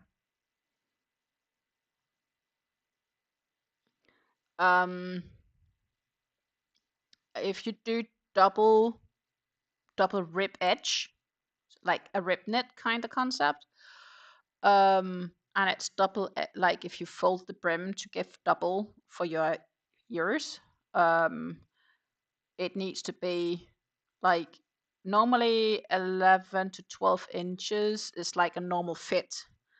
So anything past, let's say 12 inches would make it slouchier.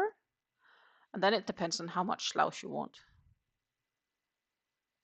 That's a good thing. Nobody decides on how long it needs to be. Only you do. Win-win.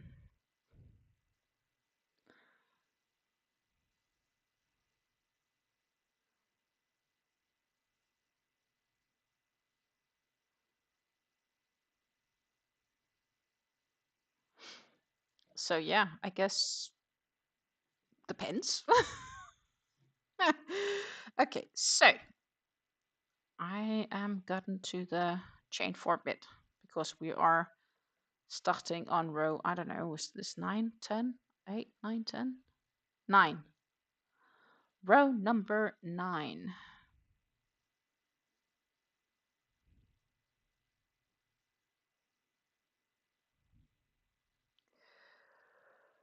Do, do, do.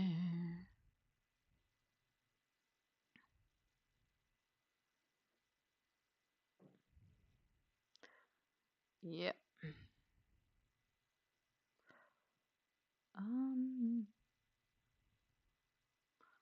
Front post.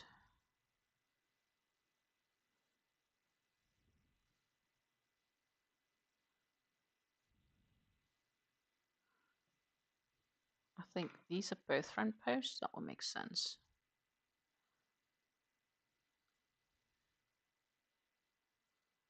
No. Double crochet, chain 2, front post round. Okay.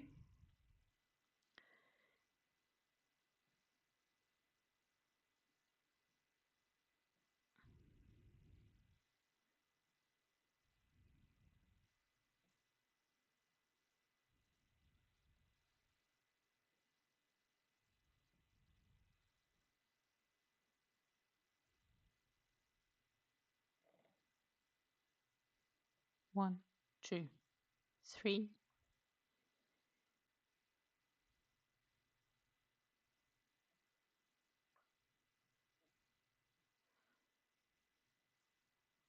Double front, double, and oops,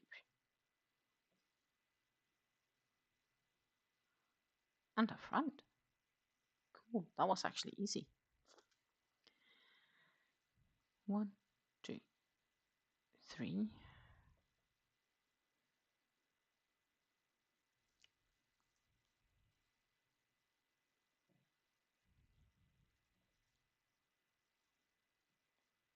Oh no.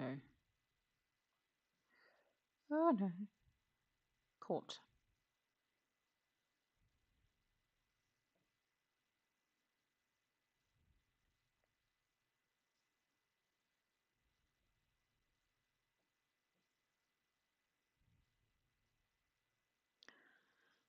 And one more.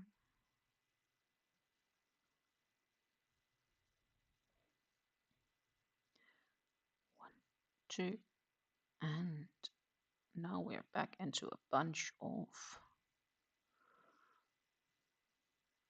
front, double, front, double, front. And now I need 2. Chain 2.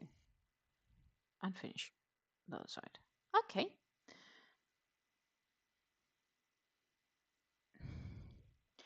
With the slouch and no decreases, make it pretty much as long as you want the finished hat to be, plus maybe 3 or 4 rows extra. That is with worsted weight yarn. Close to finishing your hat. Awesome. Crocheting or knitting? I'm not sure if I caught that. Lisa says, need to stitch like a mad woman. I need this shawl for an event on Saturday, so it needs to be on the blocking by Thursday. Oh, good luck. It reminds me of the Christmas shawl I made 2 years ago. I was definitely crocheting like mad to finish that one on time. But I did. I did. I finished it like the day before I needed it. But I didn't reach to block it, so it had to wait for blocking for when I got home. But it was okay for what I needed it for. I guess there is that. Oh, I'm sorry. Apparently, I'm a little bit yawny.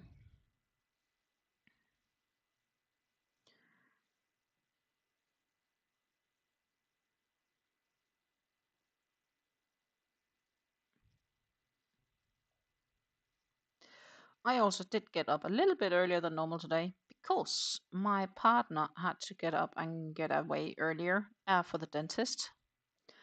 And that means that I had two choices. Either I had to get up a bit earlier or I could go a bit later to shower. But if I was going to do that, then I wasn't sure if I would be able to reach everything for work before being here. I'm just wondering when I'm seeing this. I feel I should have done it.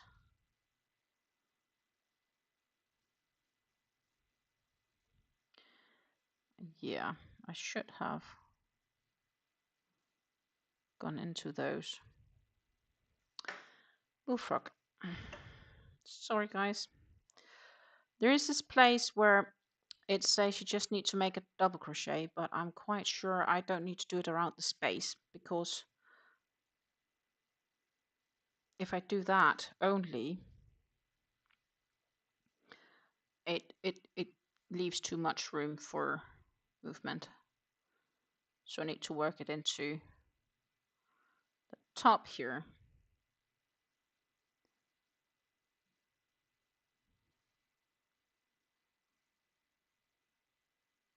I think.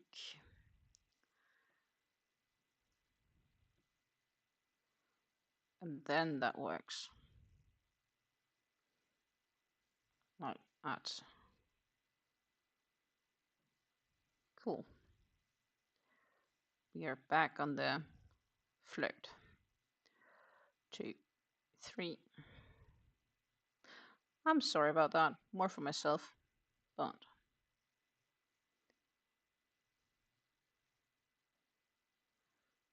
I did have a feeling though.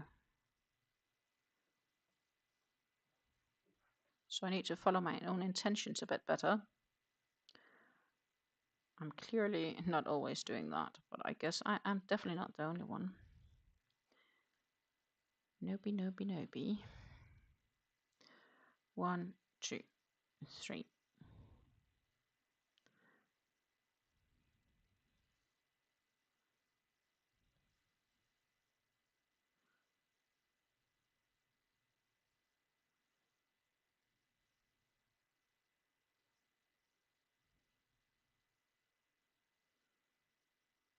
No, that was the wrong one.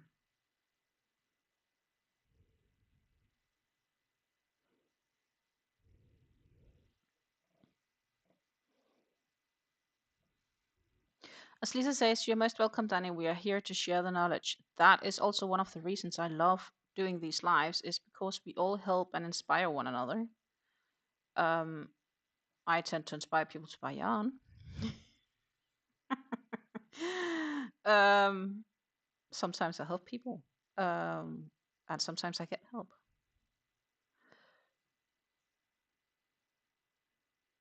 Or get help choosing projects and yarn. That was what we did last live.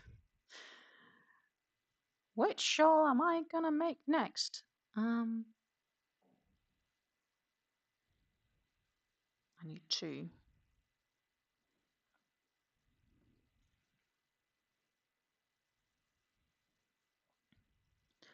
Regular front, regular and front. That was 5, and then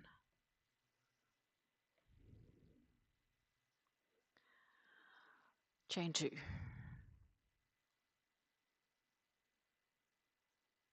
And we go back.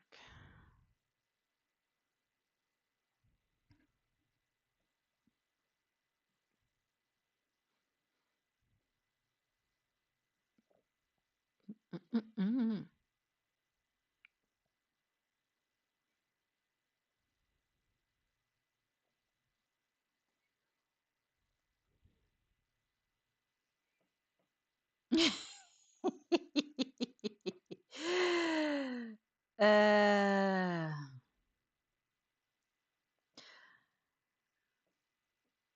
Lisa says we love help you buy yarn. But you're also supposed to help me not buy yarn in the sense of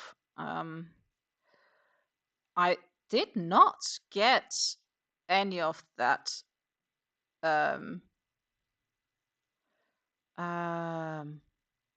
merino from Stenli, which I was like, oh my goodness, I want.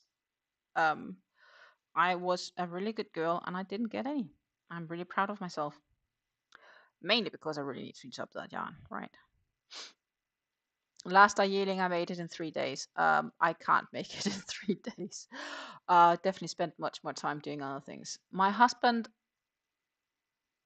and son both slept in today. I had to wake them up both. Hubby was 2 hours late for work. Son made it off to school in time. Yeah. I didn't sleep in. I did this weekend though. And I did both Thursday and Friday last week. I definitely slept longer than I had first anticipated I would. That is also valid to say.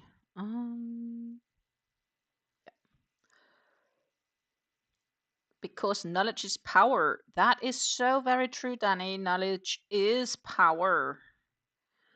And we love to share our knowledge.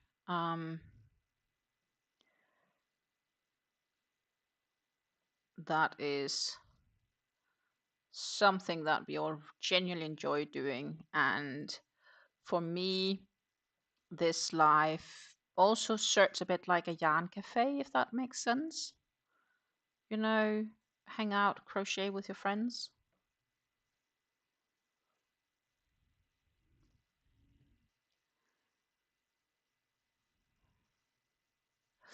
Marika says I tried to get some rows onto the amigurumi till 10:23 we'll have to do. Hands are screaming now. I think I'll get some writing done now. Yeah, yeah. I don't know, what yarn are you crocheting your amigurumi in? Because tell me, my fingers absolutely hates if I will attempt doing that in cotton. But chenille, I have less issues when making amigurumi. Not that I make a lot of it, but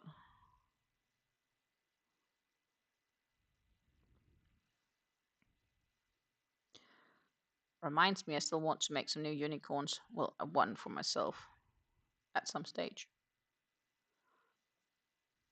Yarn is in stash, except I need the yarn for the mane and tail.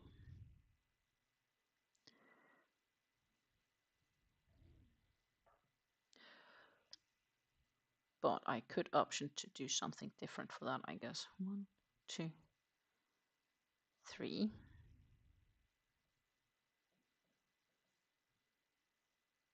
Front post and a single.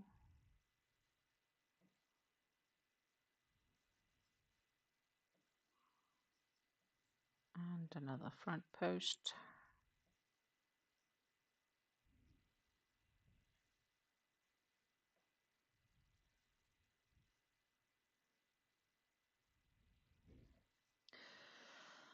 We are actually getting somewhere, I think.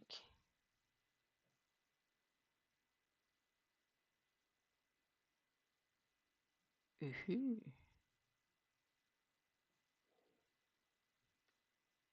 And then we need to add this tip at the chain 4 top to do the classic 2 double crochets and a treble.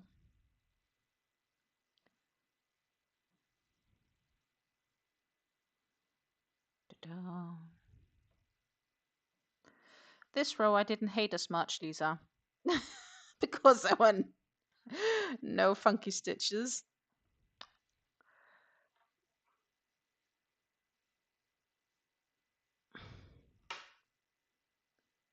Ta-ta. Oh, behave.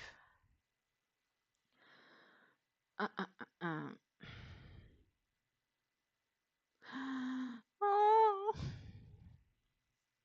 what's that?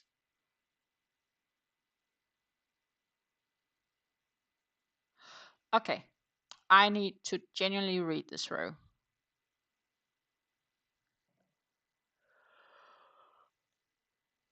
Oh my goodness.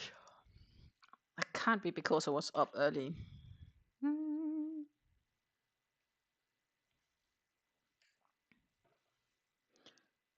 going to give you this gorgeous fella to look at while I read. Ta-ta. As I said, it will help once it's blocked. Ah.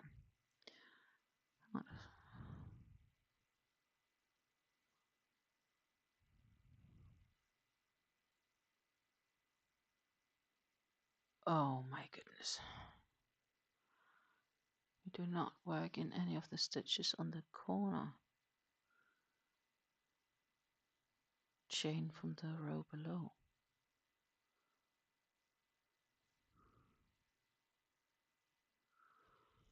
Eh? I do not understand.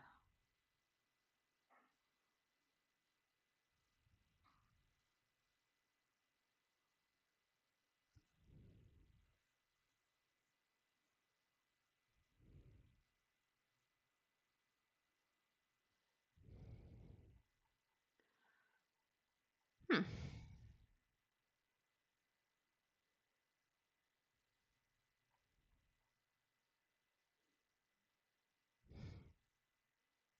I'm not sure this is stream friendly pattern right now. Do I feel like doing something else? Yes, I do. Looking at this, yes, I do. That's right.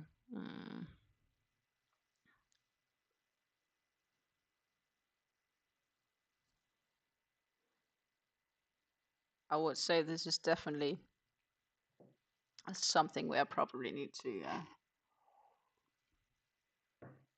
be very focused. At least until I've done it once. I have an idea of where they want us to go. But I actually feel like doing something else. Can we do something else? We should do something else.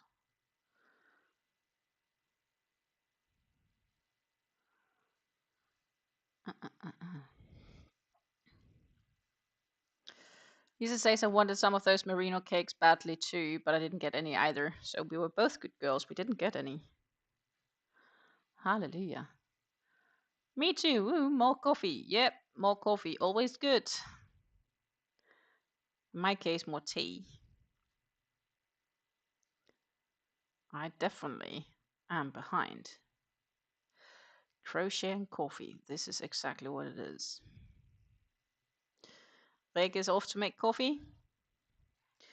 So I'm just debating right now if I want to continue on this or if I really genuinely want to work this row off camera, because it feels like something where I will need to talk way too much with myself, which is, by the way, something I do regularly. But I'm not sure if I'm in the mood for frocking it. Stitch count, treble, 5 double, 10 chains, back post puffs, repetitions, plus whatever is in the center. Ooh.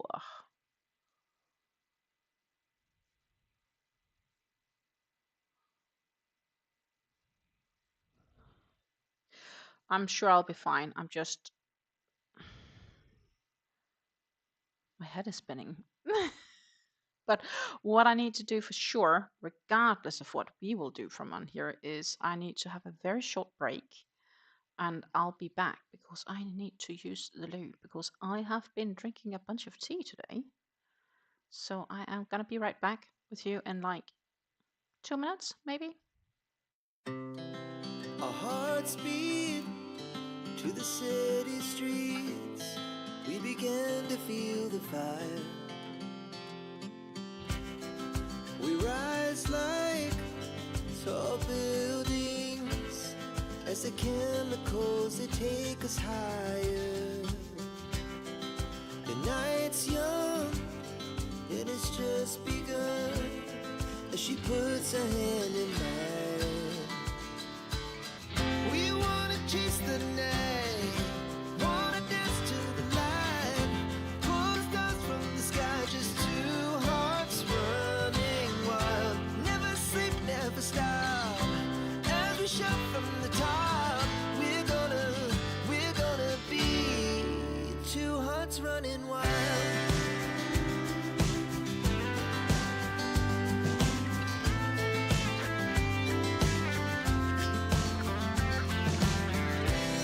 Now the morning is the afternoon.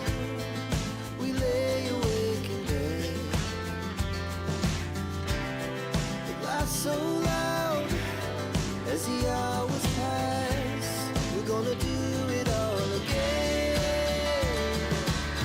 We wanna chase the night, wanna dance to the light, pull stars from the sky, just two hearts running wild. Never sleep, never stop, as we shout from the top. We're gonna be, we're gonna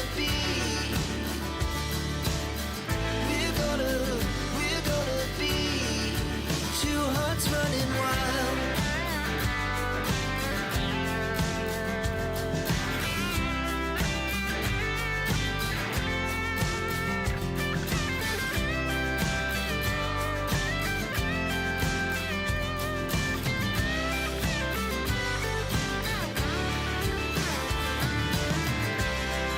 The moonlight, summer sky, it was the best we ever had. And we'll stay on. So I'm back with you guys.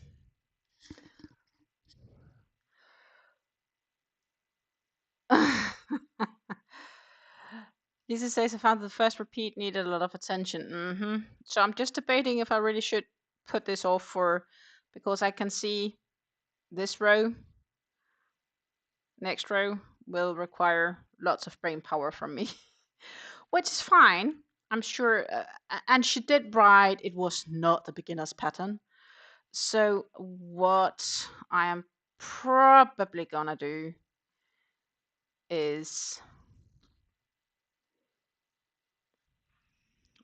instead grab my other project. I have it right over here, and I'm sure you guys will love it though, because it's this beanie that I'm knitting, and I am about to add a new yarn. Isn't this gorgeous? Blues, pinks, and greys. It's the Vibra Lena yarn, which is 70% acrylic, 30% wool. It's roving style, not super tightly spun, but it is spun. One black color going through it all, and then it has this color changing. It is a 50 gram skein, so 1.75 ounces to 80 meters of yarn. It is made in Turkey, and it's calling for 6 to 6.5 millimeter needles. I have it on, and I used one skein already. Look at this gorgeous darling. Rip knit beanie, 6 millimeter needles. I have 8 stitches in a row, just doing rip knit.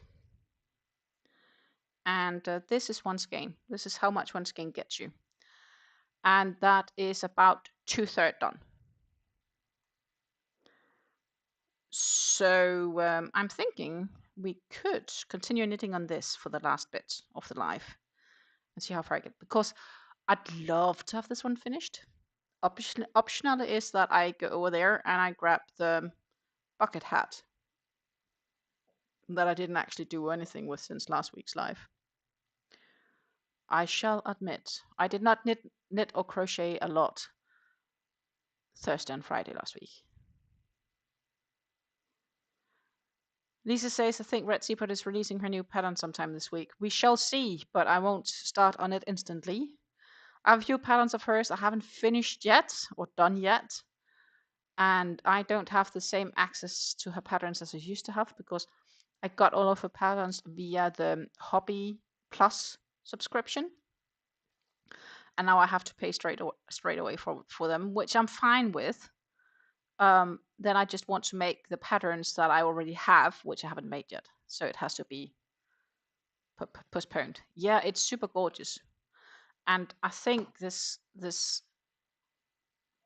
color isn't actually showing it well enough. It's a bit better when I put it up here in the light. Here. It's a freakish gorgeous yarn, and it's a lot nicer than the other one I did in the same yarn brand. So I'll need about half the skein here to finish up this one. We could do this. I think that's a good idea because it's 2/3 to being finished. So I only need like a third to go. I'll also be honest and say that's probably not going to happen today. Well, maybe tonight, but honestly, I have plans tonight. Of course, I have to cook dinner. Just lay my hook and everything with my yarn over there. Of course, I have to cook dinner. Today's dinner is gonna be it's a specific type of kale. I have no idea what it's called in English. And we'll make a sort of I'll boil it and then I'll make it like a bechamel sauce to go with it, to mix into the kale, and then we'll bake some. In Dutch, they call them fresh sausages, which is basically just like a Frankfurter-like type sausage. In this case, I've got them with beef, meat. Let's see. I have it's sort of heading from grayish into bluish tones. So the real question is, what is that would be the end. That is too gray. So I'm always trying to sort of match the yarn where it is. And it's not too far off here. I think this looks pretty close to the same. So we only have to stash like a meter of yarn. That could have been a lot worse. But this, my friends, is too dark for this. So either I need to knit back to add, or I need to cut it a bit later, which I'm fine with. So excess. It's because I am, and I will color control this for a bit. I did have the other one on the yarn spindle, but the yarn spindle which I have here downstairs is currently in use for the shawl. So, but yes, it's gorgeous yarn.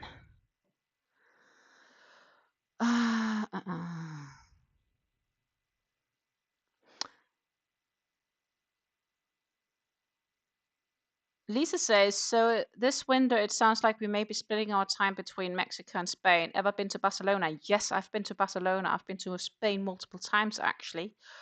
I've been to Spain at least 3 times. Barcelona is gorgeous, wonderful city.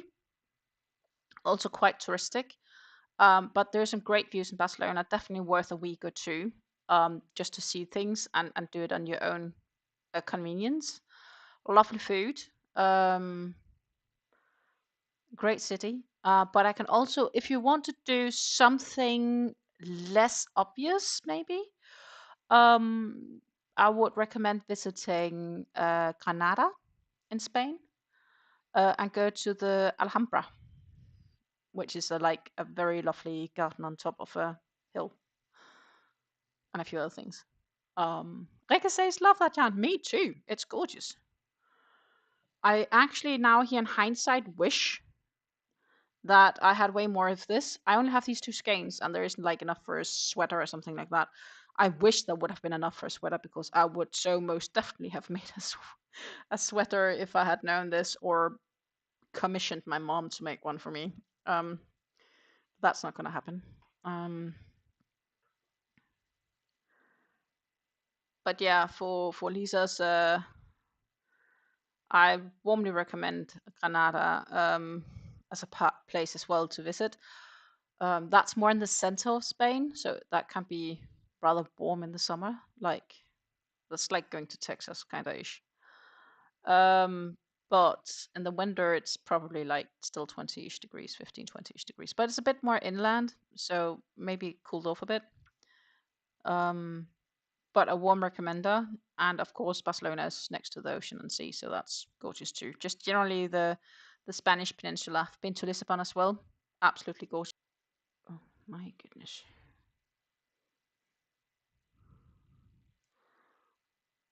I'm having errors right now. I know why.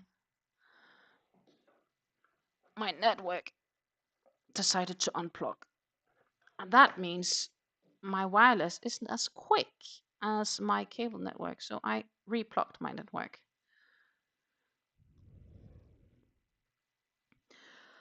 The best way to close up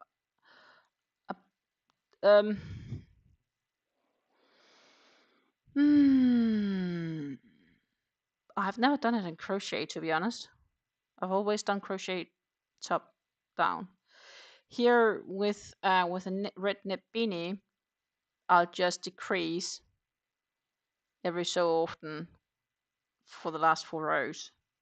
In this case, I'll do like 2 decrease, like 1 decrease, 2 regular stitches, 1 decrease, 2 regular stitches. So it's like a 4 repeat round. So it needs to be divided by 4. Then the following row I'll decrease again 2, or well, knit 2 together and do 1 regular, knit 2 together, do 1 regular, etc. And then the last row I'll just decrease them all by knitting 2 together, and then you'll put the yarn through the rest of the loops, pull it together and put it on the inside. If you do the cat style, you'll just basically sew it together across.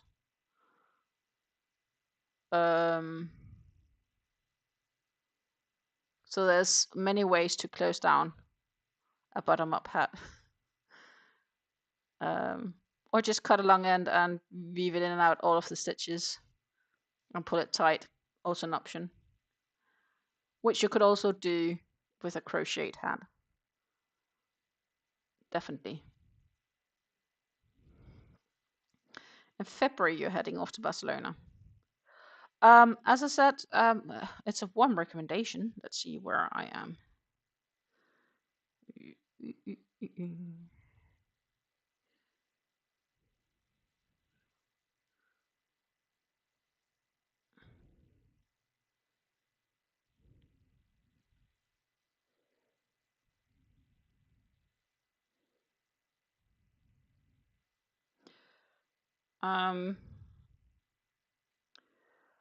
And don't ask me whatever knitting style that I'm using, but I think it's like sort of continental something. It's just however I learned to knit back in my young days. I do know there are people who genuinely cast the yarn, like move them around the needles. I can't do that. That seems tedious and long. But this works fine. We are heading for about 11.5 or so inches, which I believe is like approximately 30 centimeters.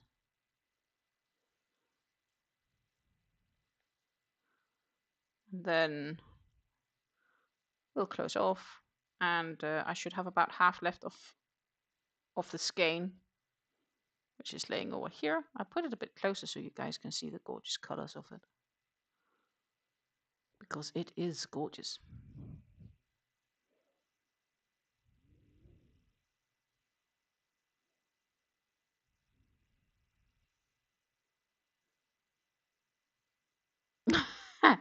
Rege says, oh dear, be right back again. Dogs are bunkers. I have to take them out in the garden so they don't demolish my house. Mind you, they are two small papillons. Amazing what so small dogs can do to your house. That is scary, my friend.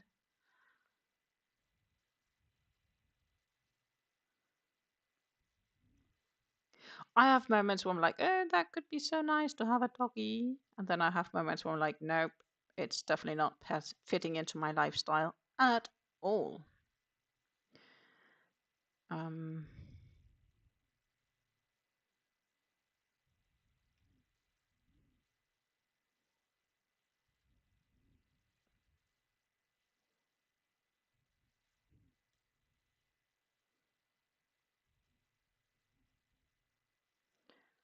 ta-ta.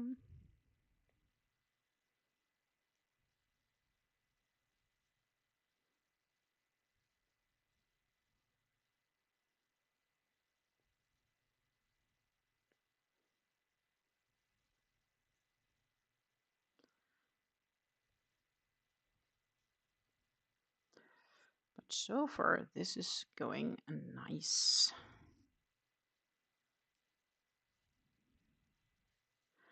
Yep, I have a single stitch marker setting at the beginning of this row. Each color transition is about 2 rows, 2.5 rows. So as you can see, like they're about 2 stitches wide or 2 rows high, which is kind of nice. I like it's a smooth transitioning, and it happens not too often, but often enough. And it's not like it's color pooling, so it's long enough to actually do it like this. Optionally, color pooling wouldn't have been too bad. But I really like how this yarn is working up, and I genuinely wish I would have had enough to like make a sweater, because I think it looks gorgeous. It's some really gorgeous colors. I don't think you can get it anymore because it's one of these. You can when it's sold out, and it's likely not gonna come back. So it's like a temporary thing. Or maybe I'm lucky this winter. Who knows? That's the downside of getting the yarns in value stores. They say if I would have made a sweater size medium, or a men's size sweater, actually, well, somewhere in between, I would probably have needed like somewhere between 10 and 14 skeins. I had 2. So it was like never gonna happen for me to make a sweater for this. It was more like a, I wish.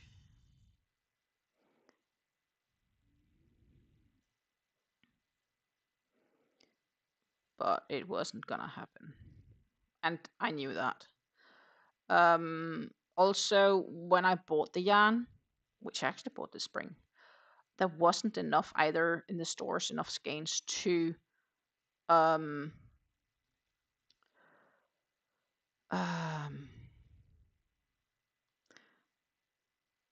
oh, there wasn't enough skeins to like, I couldn't buy enough skeins even if I would have wanted to. That's what I was trying to say. Ooh.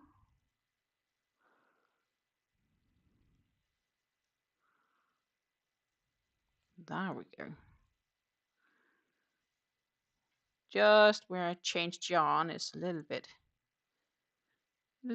sensitive.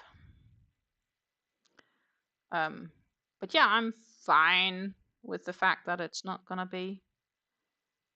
And instead, we'll just make a gorgeous beanie. The problem is just if there's too many beanies I like, I can't keep them all. And I'm not a big beanie user either, but it is a very nice and soft yarn to work with. That said, I am gonna absolutely hate it when I will have to close it off because it's fiddly work.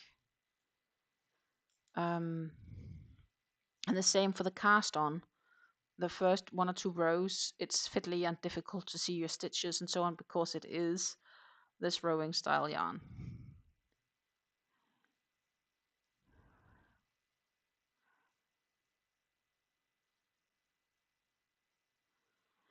My dog is my baby. I don't like being by myself in the house. Yeah, don't. I have a mom and her puppy. My mommy is 7 years old and the puppy's 1.5. The puppy's stirring up mom, and I'm trying not to laugh. Danny says, "Oh my God, Dad," and I love him. I used to have a kitty. She became 14 years old, and we do not know when exactly she passed on. As she was allowed to go outside, and one day she just didn't come home anymore. And what is with cats is that if they do have the opportunity to go out, they will eventually just wander off and lay themselves to rest when they know its time is near. And that's probably what happened to her. She was a fierce little one, full black, like gorgeous kitty. Miss her. She was with my parents. My dog is also my guard dog. But I usually end up having to guard her because she's scared. Miss my old Rottweiler, might have to get a Rottie again, Rege says. That's gorgeous dogs. I told my partner at some stage that if we were like, once we are so old, we don't travel as much as we do now. I would maybe consider getting a dansk svensk gåhund because that just makes sense and they look nice and they're not too big because like ideally I'd love like a nice white German Shepherd. That sounds so nice and they look gorgeous. But that's way too big for both our home, but also he's not into bigger dogs, so he wants some smaller ones. But I don't want them as small as a dachshund, which is what he used to have before me, like 20 plus years ago. But this one seems to be a small enough size for him to be okay, and they're clever enough to learn tricks. So I'm like, yes, in 30 years' time, that's what I want. I think.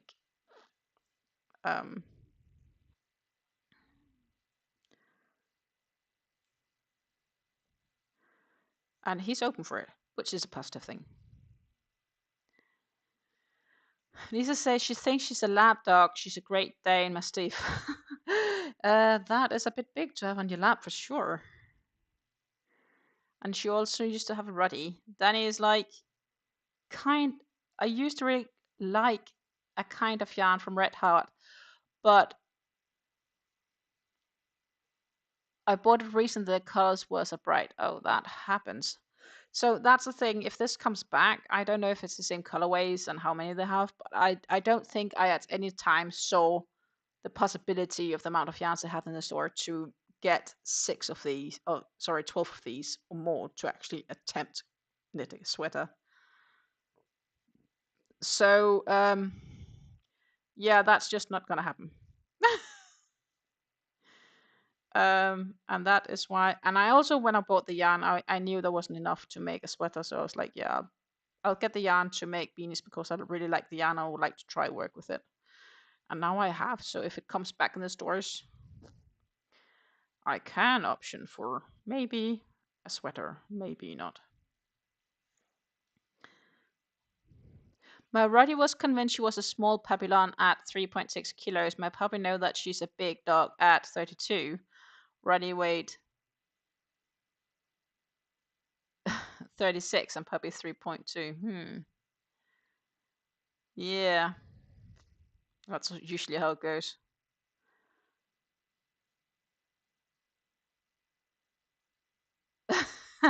Rikke says, Dansk Skovhund is a hyperactive, just so you know. You won't have any issues with rats since they hunt everything. That will be perfect. um, because we had a period where we saw rodents in our garden. So we put up traps.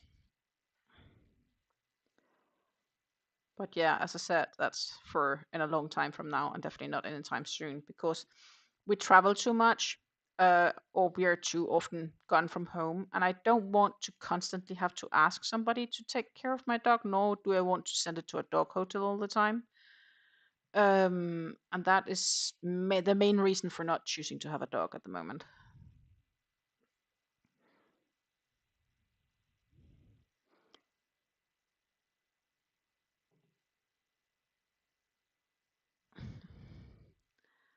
And meanwhile, it seems that Rege and Lisa has found some common passion in the Rottweilers, which, by the way, is also a gorgeous dog.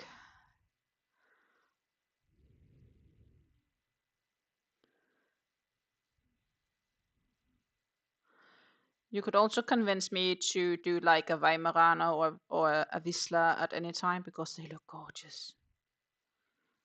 But we are back into these hyperactive dogs, and I'm not sure if I would provide them the right circumstances long term, because they need to be kept active as well.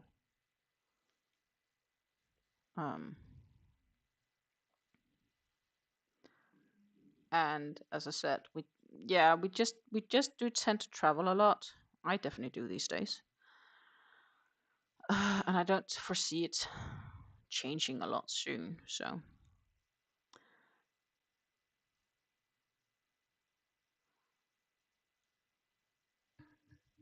my friend have a male that's svensk gårdshund, and he detected a rat's nest in her yard. So he got an examinator since the rats were huge. Oh my crickets! Yeah, that is definitely something I can imagine.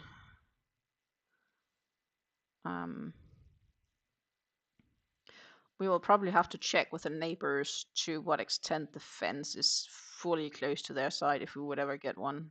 And if we still live here in 30 years, who knows? A few times we were like, oh, that would be a nice place. But it's just, very expensive to get a decent place here in the Netherlands, especially if we want to stay in the same region. We had her till she passed away at 9.5 years from kidney failure. I'm sorry.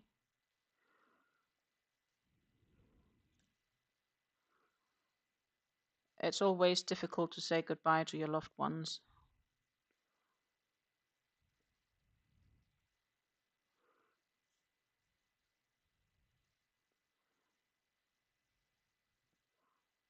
Yay, one more row complete. But yeah, as I said, this is a nice yarn to knit with because every 2 rows there's a color change.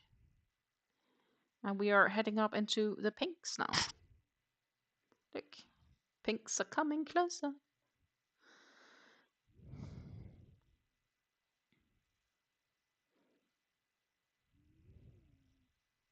Lisa says, I can't have small dogs. We would have birds of prey around here that would eat them.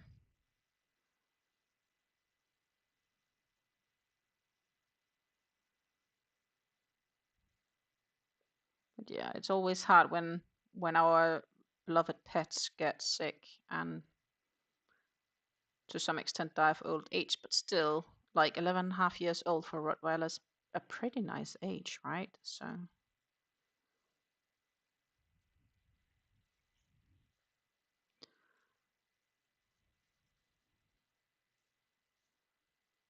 like I'd love, like if I genuinely didn't travel as much and if I would have the money, I would live at a place where I had a bit of a bigger garden or just like a small farmhouse, and I would even have chickens and I would have a little dog and I would have a cat and like a bit like what my granddad used to do. The only downside is obviously keeping the grounds around.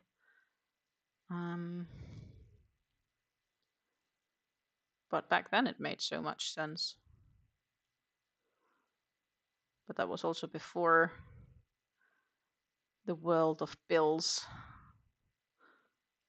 needing to get paid and all that stuff. He had the most amazing raspberry bush. Oh my goodness, I miss those. They were good.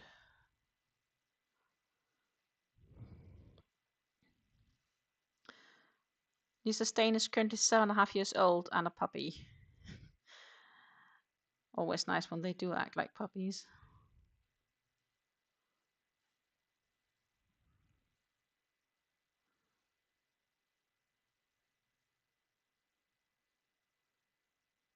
Lisa said if she wasn't allergic to chickens, she would have them. Okay. I'm luckily not allergic to chickens. In fact, when it comes to chickens, there's a little bit fun story. I'm unsure if I would have been 3.5 or 4.5 years old, but it's been along those lines. And it's summer or autumn. And we're butchering chickens at my granddad's place to obviously get some food on the table. And my other granddad on my father's side passed away when I was 3 years old, or just after I turned 3. And I didn't really grasp the concept of death, except when one has passed away, they weren't there anymore. And my parents were trying to explain, that when what we were doing with the chickens were like, then they weren't there anymore, and it was going on the dinner table and so on. And no secrets, and I've always understood. So at some stage, I look at my mom, and then I suddenly ask her, say, "So does Granddad also not have a head?" Because I knew that the chickens were dead when they didn't have a head on anymore. And my mom was a bit silent, not really sure how to handle that question, obviously, because no. Well, he was cremated, but still. This question, and that's just, the proof that you hear the truth from children and drunk people. And yeah, you're welcome to laugh of this small little story, even though it's quite macabre. Oh, no, no, no, no, no, no, no. I need to watch out that I don't knot it.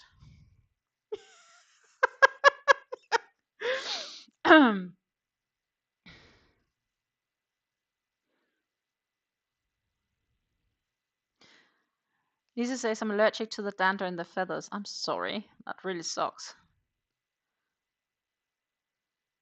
It's just an old chick. You have an old chicken coop in your yard not being used. Oh, I'm ready to move in. But again, we have the issue that I'm trawling too much, and who would feed my chickens when I'm not there, which is not fair to the chickens. So I have a good reason for not having pets, because I travel too much. And yeah, Rege, oh my god, you're more than welcome to laugh. The story is nice. It's cute. I wasn't very old back then, but that was genuinely my question, because I grasped the concept that the chickens were dead, and I knew Granddad was dead, but I haven't seen him since they told me he died, so I didn't know if he had or didn't have a head on. He got cremated, so I'm assuming that he turned into ashes. And I'm unsure if that is what my mom explained me back then, because that is a long time ago. But we still laugh a bit about the story once in a while. And it is a good story.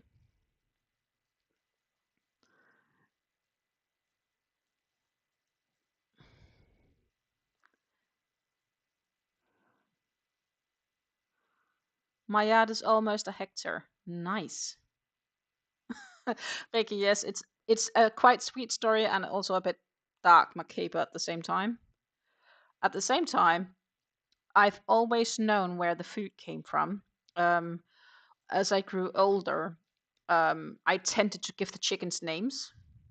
And my granddad was extremely clear with me, saying, Stine, You may name the chickens, but I will hear nothing from you if the chickens end in the soup pots or get killed, like get slaughtered. Like I will hear absolutely no crying whatsoever. And if you're okay with that, yes, you may name them. And henceforth, I named them, and I was absolutely fine with the fact that they eventually had to pass on.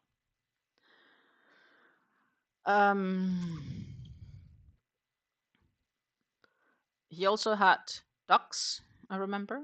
At some stage, he also had pigeons, with the intended purpose of slaughtering for food. So he had breeding pairs, and every so often they would basically lay eggs, mostly two eggs, and they would hatch out, and they would turn into pigeons, which we would then, before they really got flighty, catch and slaughter for food. Trust me, there's not much meat on a pigeon. The best was he had horses.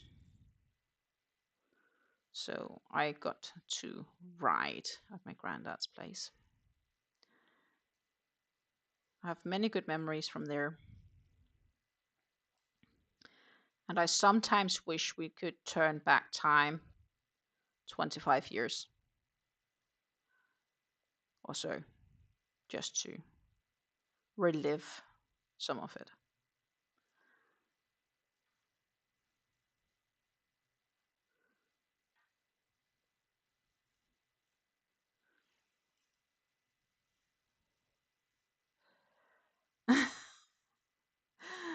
Lisa said it's bad giving them names. Well, depends. I guess it was just, for me, it was okay. I got used to it. It wasn't like they had regular names. I don't barely even remember the names today, but it was just pretty clear about being like, even though you give them a name, doesn't mean that it's saved from being slaughtered. He also used, like when I was really young, so this is like 30 years, maybe longer ago. He used to sometimes have pigs, so he would buy piglets, and like he would buy, let's say, 3 or 4 piglets, and he would feed them up. So he would buy them in the spring, and he would feed them up for slaughter in the autumn. Even that I remember. The amount of times I've helped muck out those stalls. But that slowly stopped. Either, I guess, because he was getting older, or it wasn't financially viable. Like he would also get, let's say, 10 to 12 ducks to feed up with the purpose of slaughter sometimes for Christmas, to have Christmas ducks and so on. Greg has the same upbringing. Lisa says we had chickens in at my husband's business yard a few years ago. We also had ducks, geese, and turkeys, but we can't have them there anymore because the business expanded too much. Makes sense.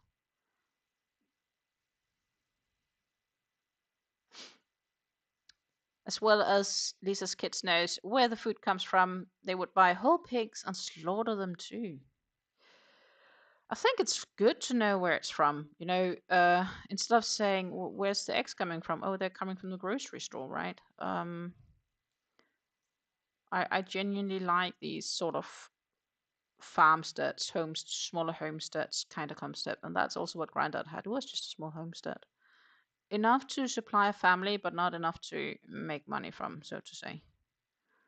By that said, he did make some because obviously he had more than enough chickens to supply themselves. So there was a few people that would come along and get eggs back when it was less frowned upon. At some stage, they put in all these rules because of salmonella and I don't know what. So it got more and more difficult to have eggs without governmental issues or neighboring being upset, which is kind of ridiculous actually. Another fun fact for everybody, not being Danish, is that in Denmark, all the eggs are in the fridge in the supermarkets, just like fresh milk and so on. They are in the fridge, kept in the fridge. Where everywhere else, they are just wherever the supermarket wants to place them in the middle of the store, not in a fridge. But in Denmark, they're in the fridge. And the reason for the eggs being in the fridge in Denmark was that back in the 90s, people realized the issues with the salmonella, and there was quite a few salmonella issues in Denmark back then, and the salmonella bacteria wouldn't thrive as well when it was on the fridge on cool temperature. And that is why at some stage it was made law that the stores had to keep eggs in the fridge. There you go. Fun fact.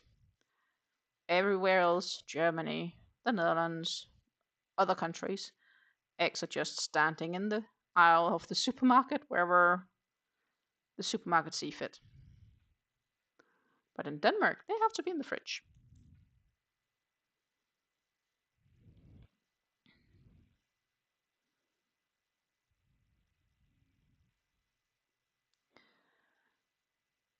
Rika also says, I've taught my sons where the food comes from, Sue. As you said, it's good for them to know. Exactly. Lisa says, oh, it's normal to buy farm eggs. Few people buy them in the store. Yeah. I'd love to buy farm eggs if there was anywhere close, especially if I could get it for cheaper than I can get them in the store. And apparently in Canada, eggs are also in the fridge. Interesting. I basically thought it was mainly in Europe or in Denmark. Like in the Netherlands, they aren't in the fridge. They're just in the aisle. Usually next to bakery goods, like if you want to bake something, bake a cake, flour, and so on. It's a bit fun when you think about it.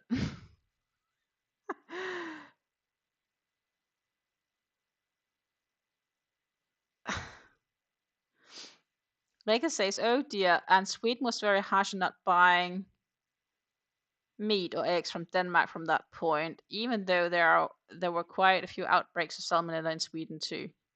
It's a long time ago, but yeah. And the fun fact is, these days there is such a good control of the salmonella that it's not a requirement to have them in the fridge anymore. I don't keep my eggs in the fridge.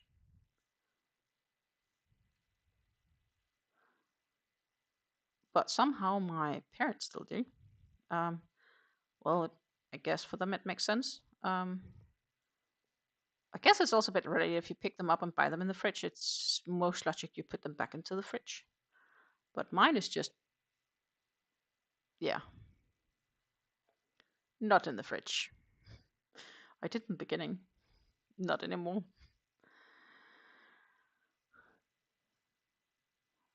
Where I live, they don't have them out in the store like in the Netherlands. We don't have them in the fridge any longer.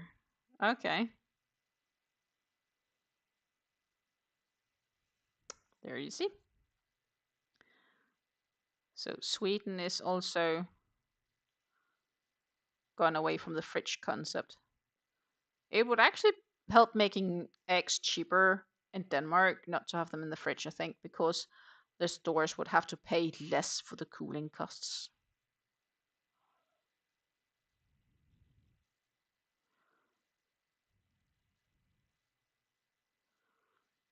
I should actually, just a minute, see how far we are, but we are not anywhere close to where we need to be, but it's just fun.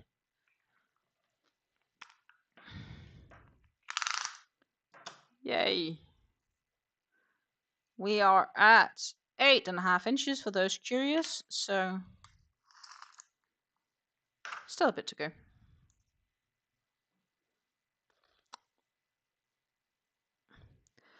And as I said, I'm not sure if I'll reach to finish this today because I'm going to have to start cooking dinner soon, and then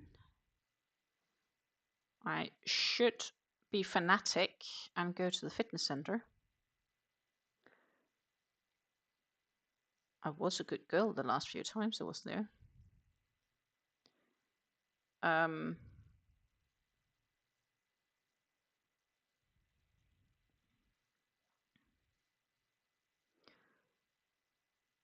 Another good reason for being fanatic in the fitness center is, you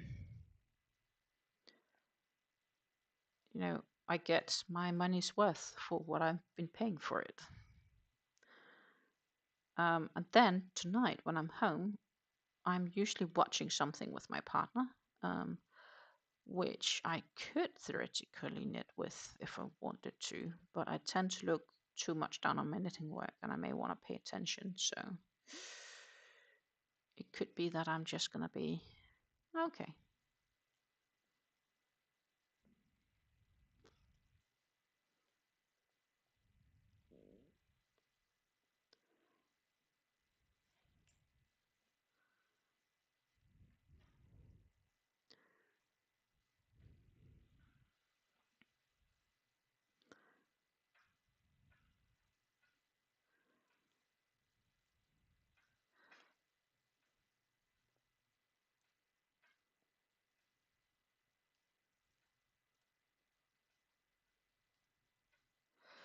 I guess the benefit about this is there is a lot less thinking for me. It's like knit, rip. Yeah, well, knit, purl, knit, purl, knit, purl, knit, purl. So easy. It's just flowing on straight ahead.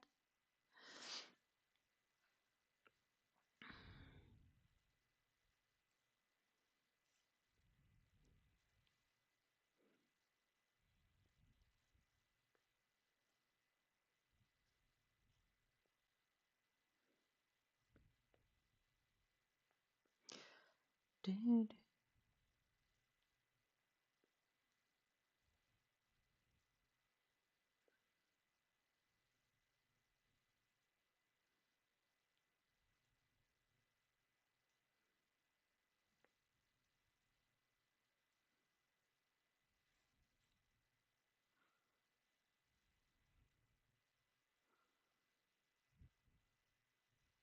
Yep.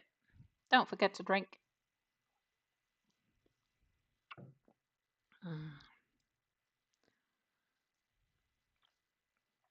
But yeah, I've been crafting today, so I'm happy about that. And it could be, depending on my mood later tonight, and when we're not watching telly, I may do a little bit on Fleur.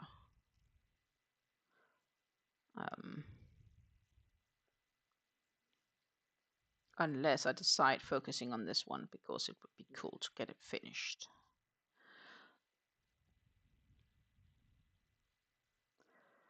And I also need to look at the shawl, which I may need to do because I'm thinking Wednesday we are going to go live again. So I'm thinking we can do a bit more then, but maybe I'll do a bit before then on the shawl. It depends. We'll have to see.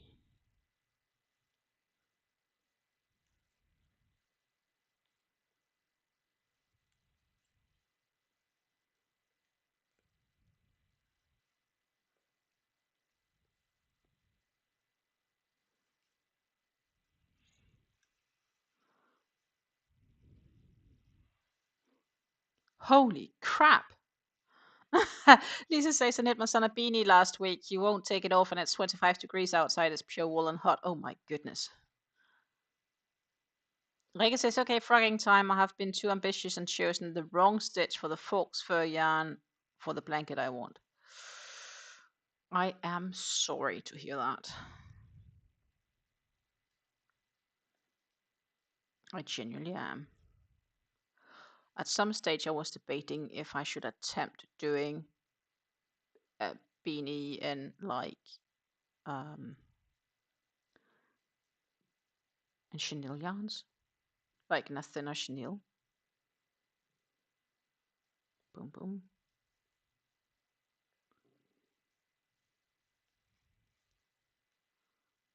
But do I want to? Do I actually want to? It's a big question. If I went that route, I would definitely want some shorter needles, I think. I have been looking. I do enjoy these square needles. I also know Knit Pro makes shorter needles for like sleeves, if you do sleeves on sweaters and shirts and so on, so you don't need to sit with the double pointed ones or too long magic rings, magic loops.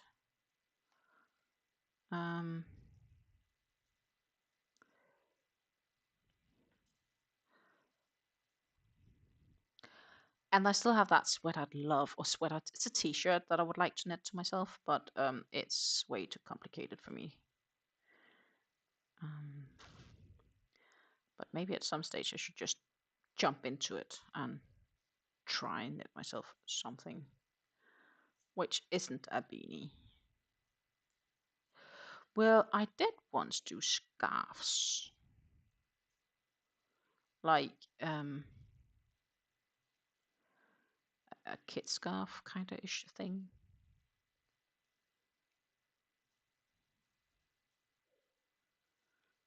I think my mom still has a pattern laying in the attic somewhere.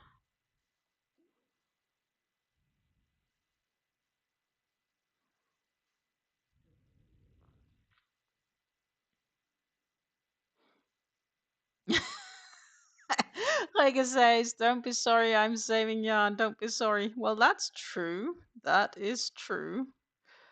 There's a benefit to frocking. You get to enjoy the yarn twice. Unless it's yarn you really hate. This yarn, by the way, which I'm knitting with here, you don't want to frock because it's rowing style yarns, and frocking is usually a recipe for disaster because it snacks in one another.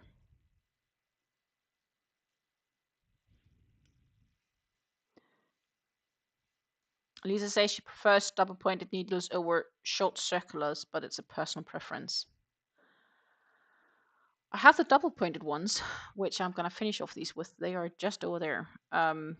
Because I will say that when I have to close this off, so far I seem to prefer the double pointed ones, at least for closing off.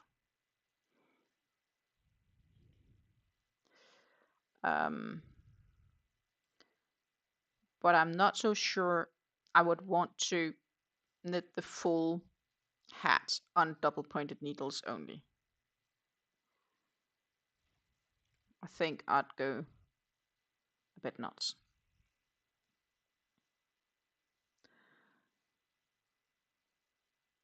Besides, I have one less work in progress to stress about. I win. Oh, yes. Most definitely. I am heading out on my last row right now. Is my decision because I need to prep for the dinner soon. And I have a whole kale to cut. Spiskål to those speaking Danish. I have no idea what's called in English. I'll be happy to find a photo of it in just a minute for those curious. And I need to chop it up and prep it for cooking.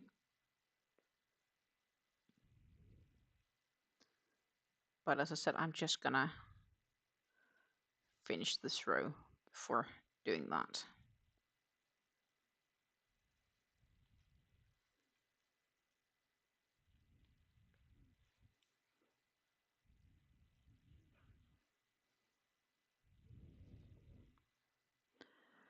Reke says I prefer the double pointed needles for knitting socks, hats, and gloves. I've not tried a full project double pointed. for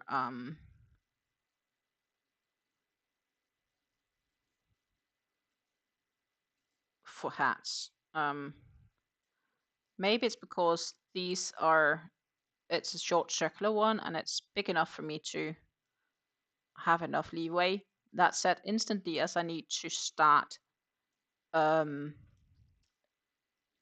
closing off, where I will decrease a bit, I will use the double pointed ones. I did it on these in the beginning, and it just doesn't have my patience. I'll need the double pointed needles for those. But I can't start a project. I once tried starting socks many years ago, and I miserably failed. I didn't even manage to cast on. That's like, I don't know, 15 years ago, maybe. I think I even ended up giving those needles to my mom, being like, okay, this is not going to happen. Whatever. I suspect they were probably too heavy for me. I would have been better with wood for the yarn, because they were aluminium. But yeah, my budget wasn't thinking, let's get a very nice fancy knitting needle back then. It was more like, okay, I want to try this and I'll get these because they're cheap. That was definitely a mistake.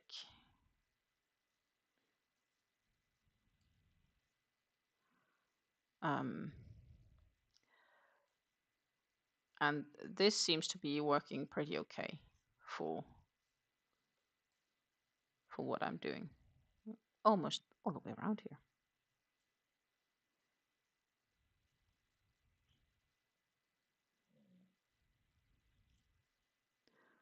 Which means it's just a 4 minutes go around. That's not too bad if I focus.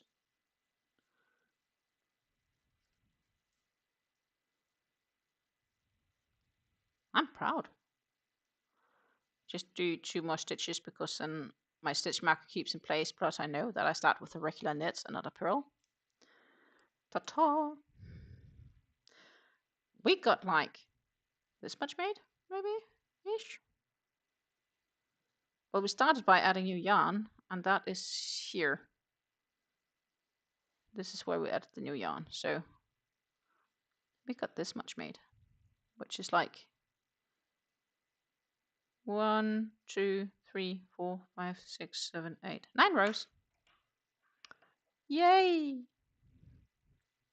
But we're not done. We are not done. This one has to be 11-ish to 11.5 inches, I think. Let's see. So as you can see, we are getting there, but we still have some to go. It's a little bit less than 9 inches. Gorgeous yarn. But we are not gonna finish today, I think. Well, not on this life. One less project to work on, absolutely.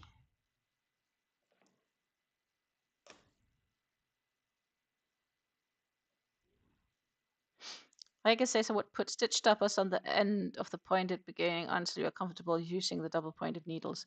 Actually, it works okay. Oh.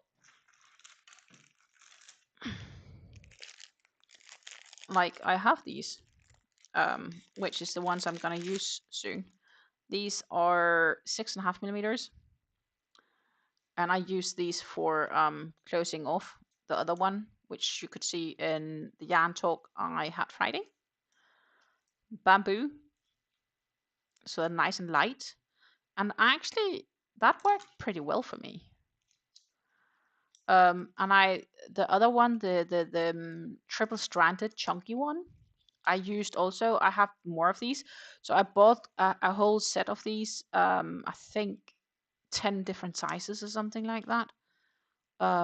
So I used like the 8 millimeters for those because I knit that with the 8 millimeter needles, triple stranded, and that went pretty well as well. A lot better than when I'm trying to magic loop the finish and closing off. So for closing, definitely double pointed needles. But I also feel I still need practice with them because, you know, they end up. And the real question is then, do you like all put them on the same top, or like how are you layering them? That is my only, if there's a preference or a method that's easier than the other, but I'll get there at some stage. It worked fine, so that is what I will be used to closing off this one when we're done. That's the plan. So yeah, definitely wood is the way to go. These are aluminium. I actually got these to see if I would like working with squared needles intentionally because they were a bit cheaper. And I think that I will indeed get the Knit Pro. The Knit Pro J'adore. Let's see. I am just quickly gonna pop over. That is, it's still thinking. Success verified. They look kind of nice too, actually. And expensive. Are the ones, the J'adore Cubics. And these I want to get. And then the special size, which is a little bit shorter needles. And they also come in double pointed needles. Yes, that is on my wish list. They are the normal ones. This is the special ones. They are 3 centimeters shorter with everything. So I'd like to have these. And then I need some shorter cables on these. They should have some that will work. But this looked pretty nice in carbon. Premium set definitely looks premium. Wow. What would they cost? Find our retailer. Apparently, this is all of Europe, just if you're in doubt. It's yes in Europe now. Nah, I'll find that another day. That's not important now. But yeah, I think I'm gonna get a set of these. I got the regular ones, the normal ones for my mom. Keen to hear her thoughts of them.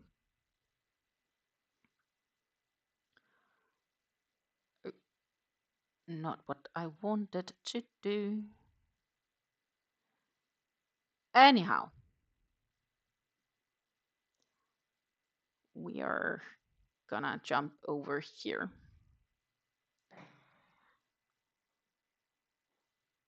Oh, that sort of went all black. But yeah, because it's 10 minutes past 5 and I genuinely need to get going to get my kill done. Actually, I wanted to show you that kill quickly.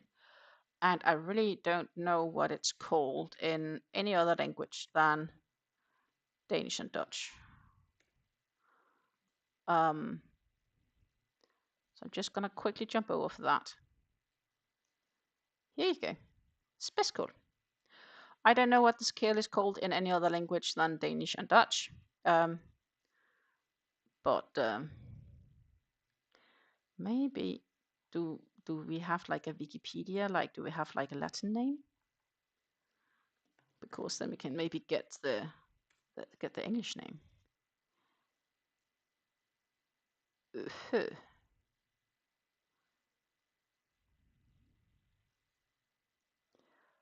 Braskia Ola Caria. English. Let's get thing. It's wild cabbage. Aha. Not so sure of that, but anyhow, that is the pointy kale that we are gonna have for dinner. For those being curious. Yep. Spetskål in Swedish, apparently. Yeah, that's the ones. Yep, Knit Pro has super nice needles and hooks. Lisa says bought a pack of steel double point needles from Amazon, super cheap. I got those actually super cheap as well, the Jador Cubics from Amazon for my mom. Literally it was like a price difference of like 130 Danish crowns maybe for a whole set. So of course I'll do that. Lace cabbage. Okay. Yeah, we call it pointy cabbage or something along those lines. Amanda, I'm actually just about to close down, but you should see this gorgeous yarn that I'm currently working this knit beanie on. Unfortunately, it's not Amanda friendly because it's 30% wool, but it's soft. But I genuinely need to go because I am behind. So I am going to say thank you so much for hanging out with me today. I had a most amazing time in your company. And I will be back on Wednesday at 2 p.m. Central European Time if everything goes well. And yep, stabby cabbage, also an option, Rege. Yeah, I'll be back on Wednesday if everything goes well around 2 p.m. Central European Time. Everything depends on work. Take care and happy crafting. Thank you so much for watching. And if you're rewatching this stream and you got this far, thank you so much for your support. I very much appreciate it. Don't forget to hit the thumbs up and like and share and subscribe. Bye.